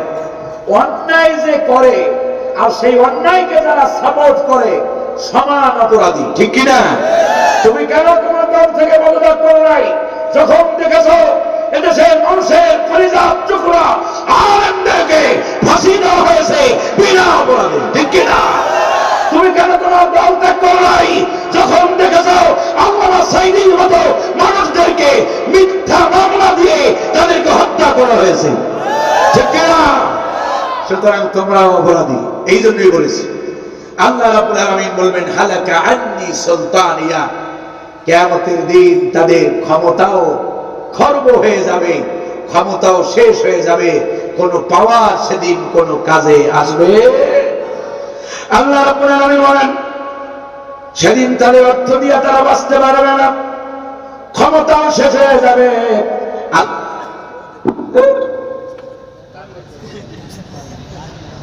আল্লাহ রাব্বুল আলামিনের পক্ষ থেকে ফয়সালা এসে যাবে। ফেরেশতাদেরকে আল্লাহ অর্ডার করবেন, আল্লাহ বলবেন, খুযুহু ফাগুল্লু। আল্লাহু আকবার। আল্লাহ অর্ডার করবেন ফেরেশতাদেরকে, খুযু, অ্যারেস্ট দেম, এদেরকে গ্রেফতার করো। ফাগুল্লু, ডান্ডা বেরি লাগাও। কি বেরি লাগাও? মাওলানা মুফতি কাজী ইব্রাহিমের ডান্ডা বেরি লাগাইয়া কোমরে দড়ি পরাইয়া এরপরে আদালতে ঘুরাইছে। শাইখুল হাদিস ইবনে শাইখুল হাদিস মাওলানা মামুনুল হকের মতো আলেমকে ডান্ডা বেরি, কোমরে শিকল, পায়ে শিকল, হাতে শিকল, হাতে দড়ি লাগাইয়া ঘুরাইছে। ঘুরাই নাই? মাওলানা খালেদ সাইফুল্লাহ আইয়ুবীর মতো আলেমদেরকে হাতের ভিতরে ডান্ডা বেরি, হাতের ভিতরে কড়া লাগাইয়া হাত পচাইয়া দিয়েছে। মাওলানা আব্দুস সুবহানের মতো 5 বারের বাংলাদেশের জনগণের দ্বারা নির্বাচিত সংসদ সদস্য ছিলেন। মারা যাওয়ার পরেও তার শরীর থেকে রশি খোলা হয়। 5 বারের সংসদ সদস্য, পাবনা দারুল আমান ট্রাস্টের যিনি চেয়ারম্যান ছিলেন মাওলানা আব্দুস সুবহান, মারা যাওয়ার পরেও তার কোমর থেকে রশি করা হয় নাই। সেই অবস্থা করেছ। আর নাচনেওয়ালি, নাট্যকি, গায়কি, এরপরে যারা যুব সমাজ ধ্বংস করেছে সেই পরিমণির মতো নিকৃষ্ট বনি আদমকে তোমরা জেলখানা থেকে মেহেদি পরাইয়া ছাড়ছো। দৃশ্য আছে না?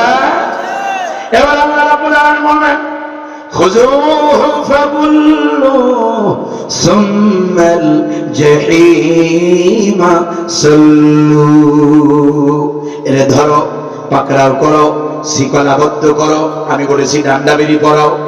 ডান্ডা বেরি লাগাইয়া আল্লাহ রাব্বুল আলামিন ফেরেশতাদের বলবেন, সুম্মাল জাহিমা সাল্লু। এদের জাহান্নামে নিক্ষেপ করো। নাউযুবিল্লাহ।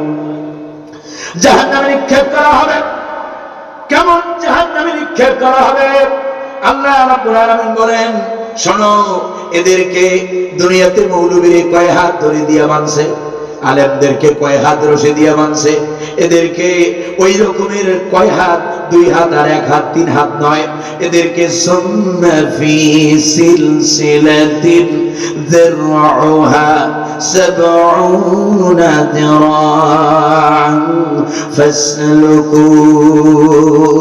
জাহান্নামীদেরকে 1 গজ 2 গজ নয়, 70 যিরাআন 70 গজ লম্বা জাহান্নামের শিকল দিয়া বেঁধে এরপরে আল্লাহ রাব্বুল আলামিন এদেরকে জাহান্নামে নিক্ষেপ করবেন। বলি নাউযুবিল্লাহি মিন যালিক।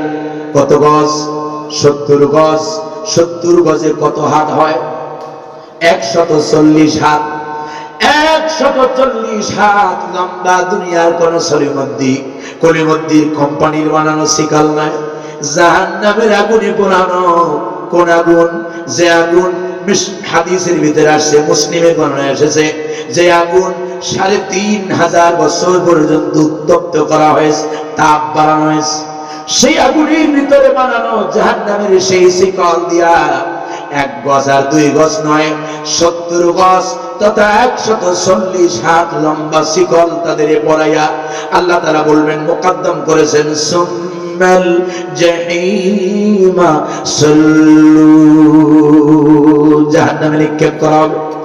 এদের অপরাধ কি ছিল? শোনো, আল্লাহ রাব্বুল আলামিন বিনা কারণে কারো উপরে জুলুম করবেন না। আল্লাহ রাব্বুল আলামিন বলেন, ওয়ালা ইউযলামুনা ফাতিলা। সামান্যতম কিঞ্চিত পরিমাণ খেজুরের বীজের উপরে যেই পাতলা রশিটা থাকে, ওই পাতলা রশি পরিমাণ জুলুম আল্লাহ বান্দার উপরে করে না। সুবহানাল্লাহ। এদের অপরাধ কি? শোনো, ইন্নাহু কানা লা ইউমিনু বিল্লাহিল আযীম। এরা জাহান্নামে যাওয়ার 1 নম্বর কারণ হলো এরা পরাক্রমশালী মহান আল্লাহর উপরে ঈমান আনে নাই। 1 নম্বর অপরাধ, এরা ঈমানদার ছিল।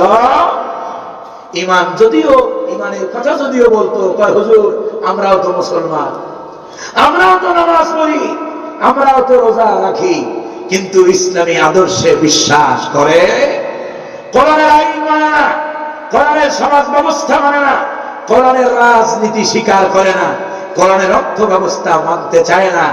আল্লাহর কসম, শুধু নামাজ আর রোজা রাখলেই আর কোরআনের কোন ছোট্ট থেকে ছোট্টতর, ক্ষুদ্র থেকে ক্ষুদ্রতর কোরআনের একটা নক্তা অস্বীকার করলেও তাদের ঈমান থাকে না। ঠিক কি না? আল্লাহ রাব্বুল আলামিন বলেন, ইন্নাহু কানা লা ইউমিনু বিল্লাহিল আযীম। এদের 1 নম্বর অপরাধ হলো এরা আল্লাহর উপরে ঈমান আনে নাই।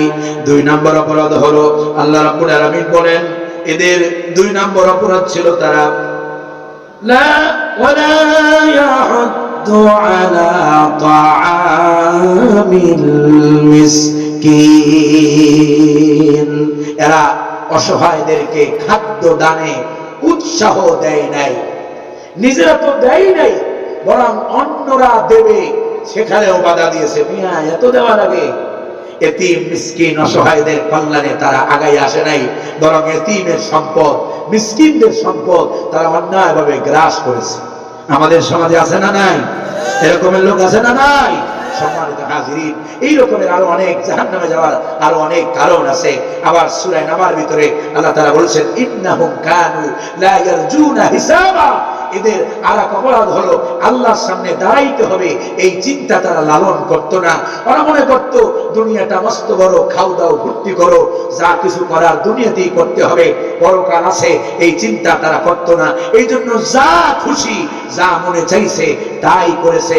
নামাজ পড়ে নাই, রোজা রাখে নাই, হজ টাইম মতো করে নাই, যদিও করেছে তাও নামকা বস্তে আলহাজ ডিগ্রি লাগানোর জন্য, আলহাজ টাইটেল লাগানোর জন্য। লোকেরা যদি কোন সময় আলহাজ লিখতে ভুল করেছে, মিয়া সাহেব এত আমার নামে কেন আলহাজ লাগানো হলো না? আছে না নাই? লোক আছে না এরকম? দান করেছে, যদি আলহাজ লেখা না হয়, আমি অনেক জায়গায় দেখেছি, আমার নামে কেন আলহাজ লেখা হলো না? হজ করাটা, হজ একটা ইবাদত, হজ করা কি গুরুত্বপূর্ণ ফরজ ইবাদত। এরপরে আলহাজ লাগানো এইটা চরম দৃষ্টতা, চরম অপরাধ। এইটা কোনো মুসলমান এইভাবে লাগাইতে পারে না, কারণ ইবাদত করার পরে লৌকিকতা, লোক দেখানো, আপনি হজ করেছেন এইটা তো আপনার বলারই দরকার না, ঠিক কি না? কিছু লোক আছে তাহাজ্জুদ পড়ে, রাত্রে দিনের বেলা আইসা গল্প দেয়, আজকে রাত্রে নামাজে এত কষ্ট হয়েছে, মানে উনি বুঝাইতে চায় যে রাত্রে কিন্তু আমি তাহাজ্জুদ পড়ছি, আমার মতো আল্লাহ ওয়ালা আর কেউ কিন্তু নাই। কথা বোঝেন না আপনারা? আর আল্লাহ ওয়ালা বুজুর্গ সালাফদের ইতিহাস ছিল এই, তারা তাদের আমলকে যত পারতেন গোপন রাখতেন। আমলকে কি করতেন? গোপন রাখতেন। এমন ইতিহাস পাওয়া যায়, যেদিন তাদের আমল প্রকাশ পেয়েছে সেদিন রাতেই দোয়া করেছেন, আল্লাহ আমার আমল প্রকাশ পেয়েছে, তুমি আর আমাকে দুনিয়াতে রাখো না। মুহূর্তের মধ্যে তাদের রূহ কবজ হয়েছে। এই ছিল আমাদের সেই আকাবির আসলাফদের ইতিহাস। আর আমরা এখন তসবিটাও হাতের উপরে রাখি, রাস্তায় হাঁটি, তসবিটারি বাই করে করে হাঁটি, বুজুর্গগিরি দেখাই, ইবাদত করি লোক দেখানোর জন্য। কাবা শরীফ তাওয়াফ করে দেখলাম, হজ্জের উমরার সফরে দেখলাম কাবা শরীফ তাওয়াফ করে, আর আপনার লাইভে জায়গায় পরে এখন আসি কাবা শরীফের কাছে, এখন আসি হারাম শরীফে। এই রকমের লাইভ দেয় না? দেয় না? মূর্খতা, ধৃষ্টতা। তুমি আল্লাহর কাছে আসো, তুমি এখন বর্তমানে আল্লাহর মেহমান, যা চাওয়া চেয়ে নাও না, একটু পরেই তো বেরিয়ে যাবে। আহারে মুমিন, কেন গাফিল হও? মরা গাছের বসে বসে এরপরে লাইভ দেয়। আমার দাদি যান ভালো মানুষ ছিলেন, তিনি এখন মারা গিয়েছেন, কবরে ঢুকাইতেছে, বেচারি সারা জীবন পর্দা করেছে, কবরে ঢুকাইতেছে, ছবি তুললে খান ফেসবুকে ছেড়ে দেয়। আমার দাদি জানেন ইন্তেকাল করেছেন, তাকে এইমাত্র দাফন করা হলো, আপনারা সকলে দোয়া করবেন। কি একখান মানসিক বিকৃতি! এটা মানসিক বিকৃতি ছাড়া আর কিছু নয়।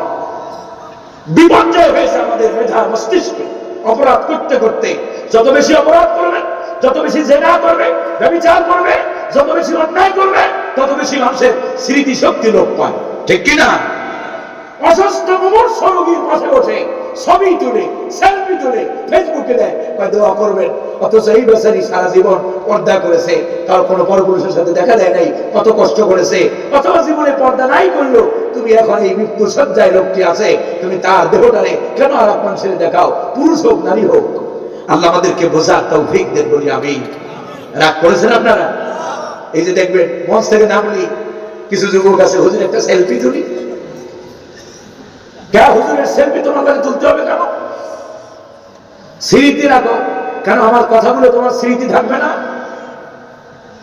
কিছু মৌলবীরা আছে, মৌলবী, এরা আলেম না, দারুল উলুম দেওবন্দের ফতোয়া হলো বিনা কারণে কোন ওজর ছাড়া ছবি তোলাটা কবিরা গুনাহ। কি গুনাহ?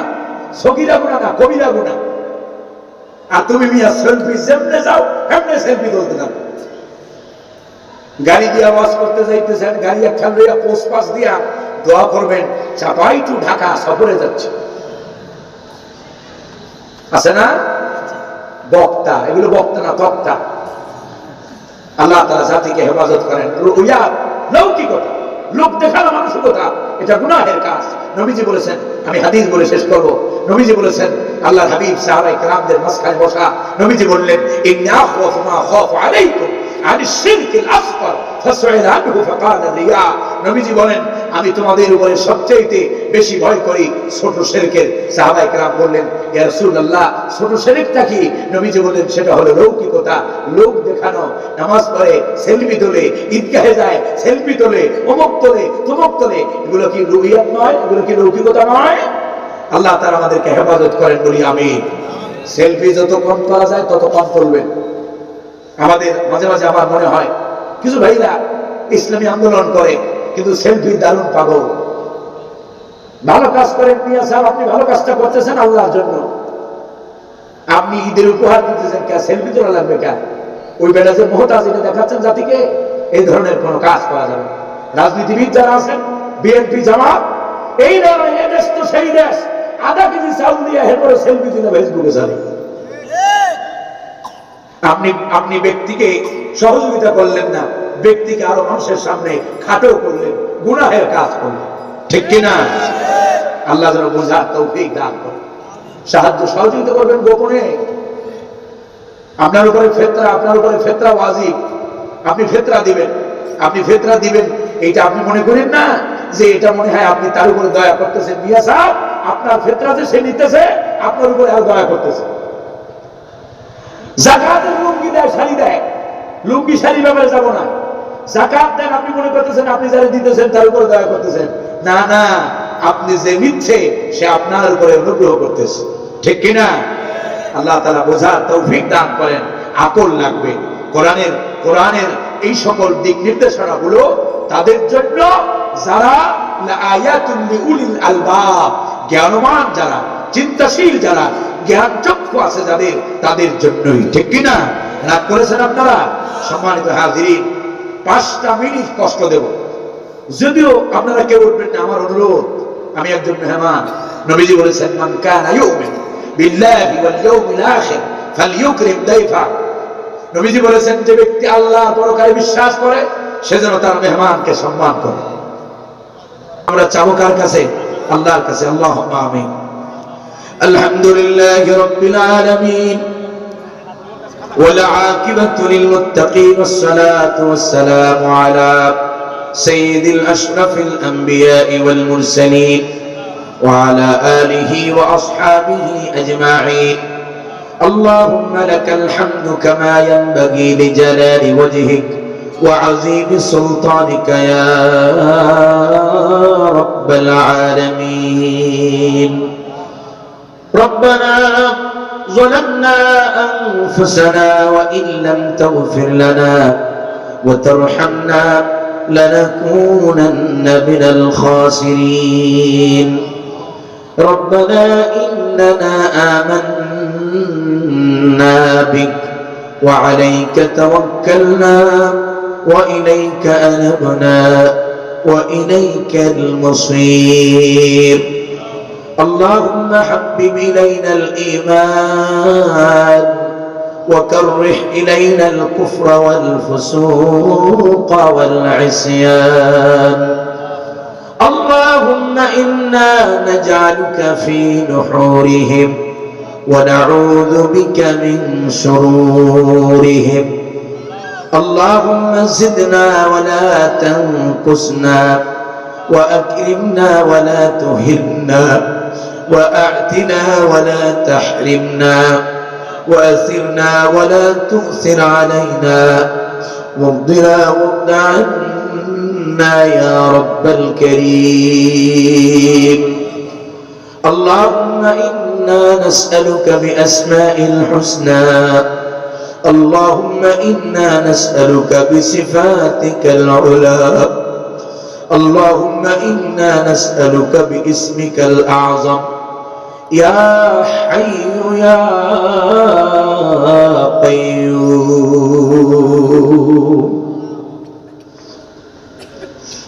رب العالمين আপনার হাবিব বলেছেন যে দোয়ায় ইয়া জাল জালালি ওয়াল ইকরাম বলা হয় ওই দোয়া আপনি সঙ্গে সঙ্গে কবুল করে নেন। ইবনে কাইয়্যিম বলেছেন ইয়া হাইয়্যু ইয়া কাইয়্যুম এই ইসমে আযম দিয়ে দোয়া করলে আপনি দোয়া কবুল করেন। রব্বুল আলামিন মেহেরবানি করে আপনি আমাদের দোয়া দরখাস্তগুলো মঞ্জুর করে নেন। রব্বুল আলামিন আমরা যারা হাত তুলেছি রব্বুল আলামিন আল্লাহ দীর্ঘ সময় কোরআন আর হাদিসের আলোচনা শুনে রব্বুল আলামিন আপনার কোরআনে কারীমের তেলাওয়াত শুনে আপনার হাবিবের মুখ নিঃসৃত হাদিসগুলো শুনে আপনার দরবারে আমরা কতিপয় গোলামেরা আপনার নিকৃষ্ট গোলামেরা আমরা আপনার কাছে হাত তুলেছি। আল্লাহ মেহেরবানি করে আমাদের আমলগুলো আপনি কবুল করে নেন। এর উসিলে আপনি আমাদের অতীত জীবনের সমস্ত গুনাহগুলো মাফ করে দিন। রব্বুল আলামিন আল্লাহ আমরা যারা হাত তুলেছি আমাদের মধ্য থেকে যাদের মা বাবা দাদা দাদি নানা নানি আপনজন আত্মীয় স্বজন বন্ধু বান্ধব প্রতিবেশী রব্বুল আলামিন যারা আমাদের আনন্দে আনন্দিত হতো একদিন আমাদের বেদনায় যারা ব্যথাতুর হতো কষ্ট পেত আর যারা দুনিয়াতে নাই মালিক মেহেরবানি করে তাদের জীবনের গুনাহগুলো মাফ করে দাও। মালিক দুনিয়ার কোন অন্যায়ের কারণে অপরাধের কারণে যদি কবরে কোনো আযাব হয়ে থাকে মেহেরবানি করে তোমার ইসমে আযমের উসিলায় তাদের কবরের আযাব কিয়ামত পর্যন্ত তুমি মাফ করে দাও। রব্বুল আলামিন আল্লাহ তাদের কবরগুলো তুমি জান্নাতের টুকরা বানায় দাও। রব্বুল আলামিন আজকে 24-25টা বছর হয়ে গেল মা হারিয়েছি। আমার মতো যারা মা হারিয়েছে আল্লাহ আমাদের মায়েদের কবরগুলো জান্নাতের বাগান বানায় দাও।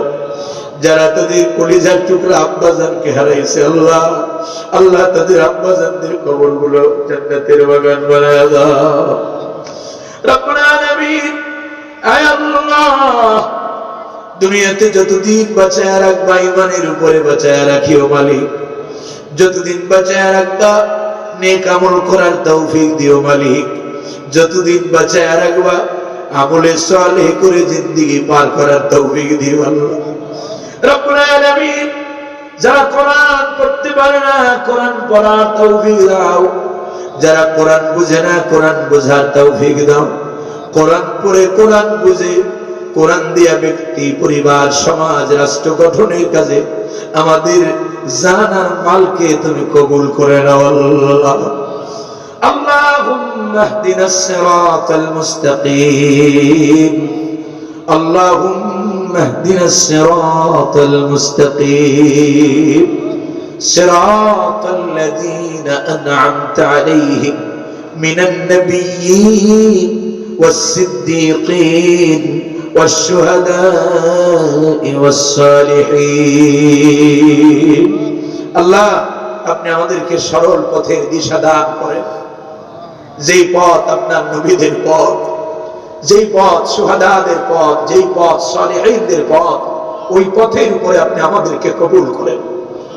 আল্লাহুম্মা আইয়িদিল ইসলাম ওয়াল মুসলিমিন আল্লাহুম্মা আনসুর লিল মুজাহিদিন الذين يجاهدون في سبيلك لإعلاء كلمتك في بلادنا بنغلاديش وممالك المسلمين اللهم انصر المسلمين في أفغان اللهم انصر للمسلمين في فلسطين اللهم انصرهم بروح القدس كما نصرت عبادك الصالحين اللهم ارزقهم رزقا حلالا طيبا اللهم ارزقهم রিজকান ওয়াসিআ। রব্বুল আলামিন আপনার দরবারে ফরিয়াদ, তামাম পৃথিবীতে আজ মুসলমানেরা নির্যাতিত নিষ্পেষিত, মুসলমানদের আপনি ছাড়া কোনো মালিক নাই। আল্লাহ, কাশ্মীরে মুসলমানেরা ভাই খায়, ভারতে মুসলমানেরা ভাই খায়, মুসলমানদের মসজিদ গুলোরে মানবতার স্লোগান দিয়ে শয়তানেরা ভেঙে দিতেছে। আল্লাহ রব্বুল আলামিন, মুসলমানেরা গরুর গোশত খায় বলে মুসলমানদের মুখ পর্যন্ত সেলাই করে দেয় এই ভারতের লোকেরা। রব্বুল আলামিন, ফিলিস্তিনে মুসলমানেরা ভাই খায়, ওই দৃশ্য আমরা আপনার গোলাম, আমরাই তো সহ্য করতে পারি না। রব্বুল আলামিন, আপনার মায়া, আপনার ভালোবাসা তো আমাদের ভালোবাসার তুলনায় লক্ষ কোটি গুণে বেশি। আল্লাহ, আপনি আরশে আজিমে বসে কেমনে সহ্য করেন আপনার কালেমা পন্থীদের রক্ত যারা জড়ায়? আল্লাহ, এই ইসরায়েল আমেরিকাকে দুনিয়ার মাটি থেকে নিশ্চিহ্ন করে দেন। আল্লাহ, আল্লাহ এদের হাত থেকে মুসলমানদেরকে বাঁচান। আল্লাহ, ফিলিস্তিনের শিশুদের উপরে আপনার করম দয়া করেন। আল্লাহ, ফিলিস্তিনের বাচ্চা শিশুদের উপরে আপনার রহমত নাযিল করেন। ফিলিস্তিনের মা বোনদের উপরে রহমত নাযিল করেন। ফিলিস্তিনের পুরুষদের উপরে, যুবকদের উপরে রহমত নাযিল করেন।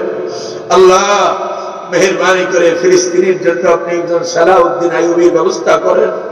ফিলিস্তিনের জন্য আল্লাহ, ফিলিস্তিনের মুসলমানদের নাজাতের জন্য রব্বুল আলামিন, আয় আল্লাহ তাআলা, আপনার পক্ষ থেকে একজন খালিদ বিন ওয়ালিদের ব্যবস্থা করে দেন। রব্বুল আলামিন, আল্লাহ তাআলা, আপনি আমাদের জন্য উত্তম অভিভাবকের ব্যবস্থা করে দেন, যার নেতৃত্বে মুসলিম উম্মাহ ঐক্যবদ্ধ হতে পারবে। আল্লাহ, সেই রকম একজন ওয়ালির ব্যবস্থা করে দেন। আল্লাহ, আপনি আমাদের জীবনের সব গুনাহগুলো মাফ করে দেন। এই কবরস্থানের যত মুর্দেগান আছে, আল্লাহ তাআলা তাদের জীবনের সব গুনাহগুলো মাফ করে দাও। আল্লাহ, তাদের আপনজনেরা এখানে দোয়া করতেছে, আয় রব্বুল আলামিন, এই কবরস্থানে কারো কবরে যদি তাদের কৃত কর্মের কারণে কোনো আযাব হয়ে থাকে, আয় আল্লাহ, ওয়ালি ইজ্জাতিকা ওয়ালি জালালিকা ওয়ালি কারামিক, আল্লাহ আপনার কুদরত দিয়া রব্বুল আলামিন তাদের কবরের আযাবকে কিয়ামত পর্যন্ত মওকুফ করে দেন। আল্লাহ, তাদের কবর আযাব মাফ করে দেন। রব্বুল আলামিন, তাদের কবরগুলো জান্নাতের টুকরা বানায় দিন। আল্লাহ, আপনি আমাদের সকলকে মাফ করে দিন। আল্লাহ, আমরা যারা হাত তুলেছি আমাদেরকে আপনার নেক সালেহদের অন্তর্ভুক্ত করে নিন। রব্বুল আলামিন, আমি নগণ্য মানুষ, আমার কোনো ইলম কালাম নাই।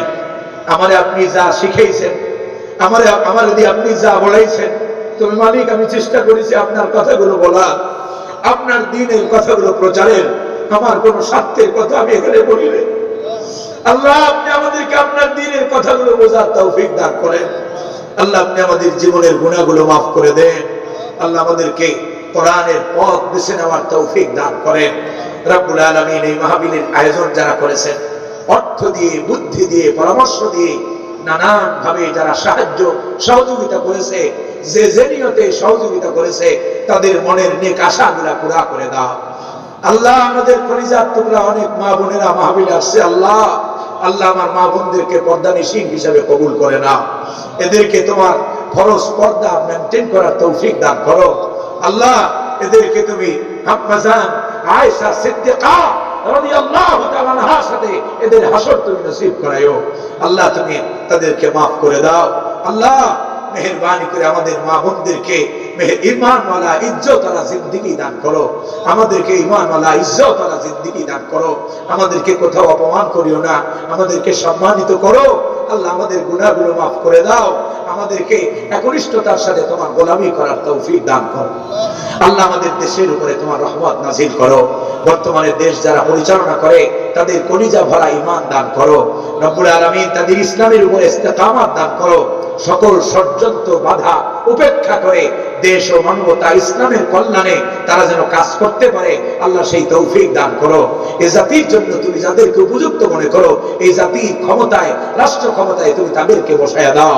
আল্লাহ, যারা ক্ষমতায় বসলে তোমার দ্বীন ইসলাম নিরাপদ থাকবে, মুমিন নিরাপদ থাকবে, মুসলমান নিরাপদ থাকবে, ব্যবসায়ীরা রব্বুল আলামিন নিরাপদ থাকবে, আর রব্বুল আলামিন সবাই নিরাপদ থাকবে। সকল ধরনের দুর্নীতি, স্বেচ্ছাচারী, গদাচারী, চাঁদাবাজি, সকল ধরনের অন্যায় থেকে যারা এই সমাজটাকে মুক্ত করতে পারবে, ওই রকমের একটা দলকে তুমি এ জাতির ক্ষমতায় বসায়া দাও।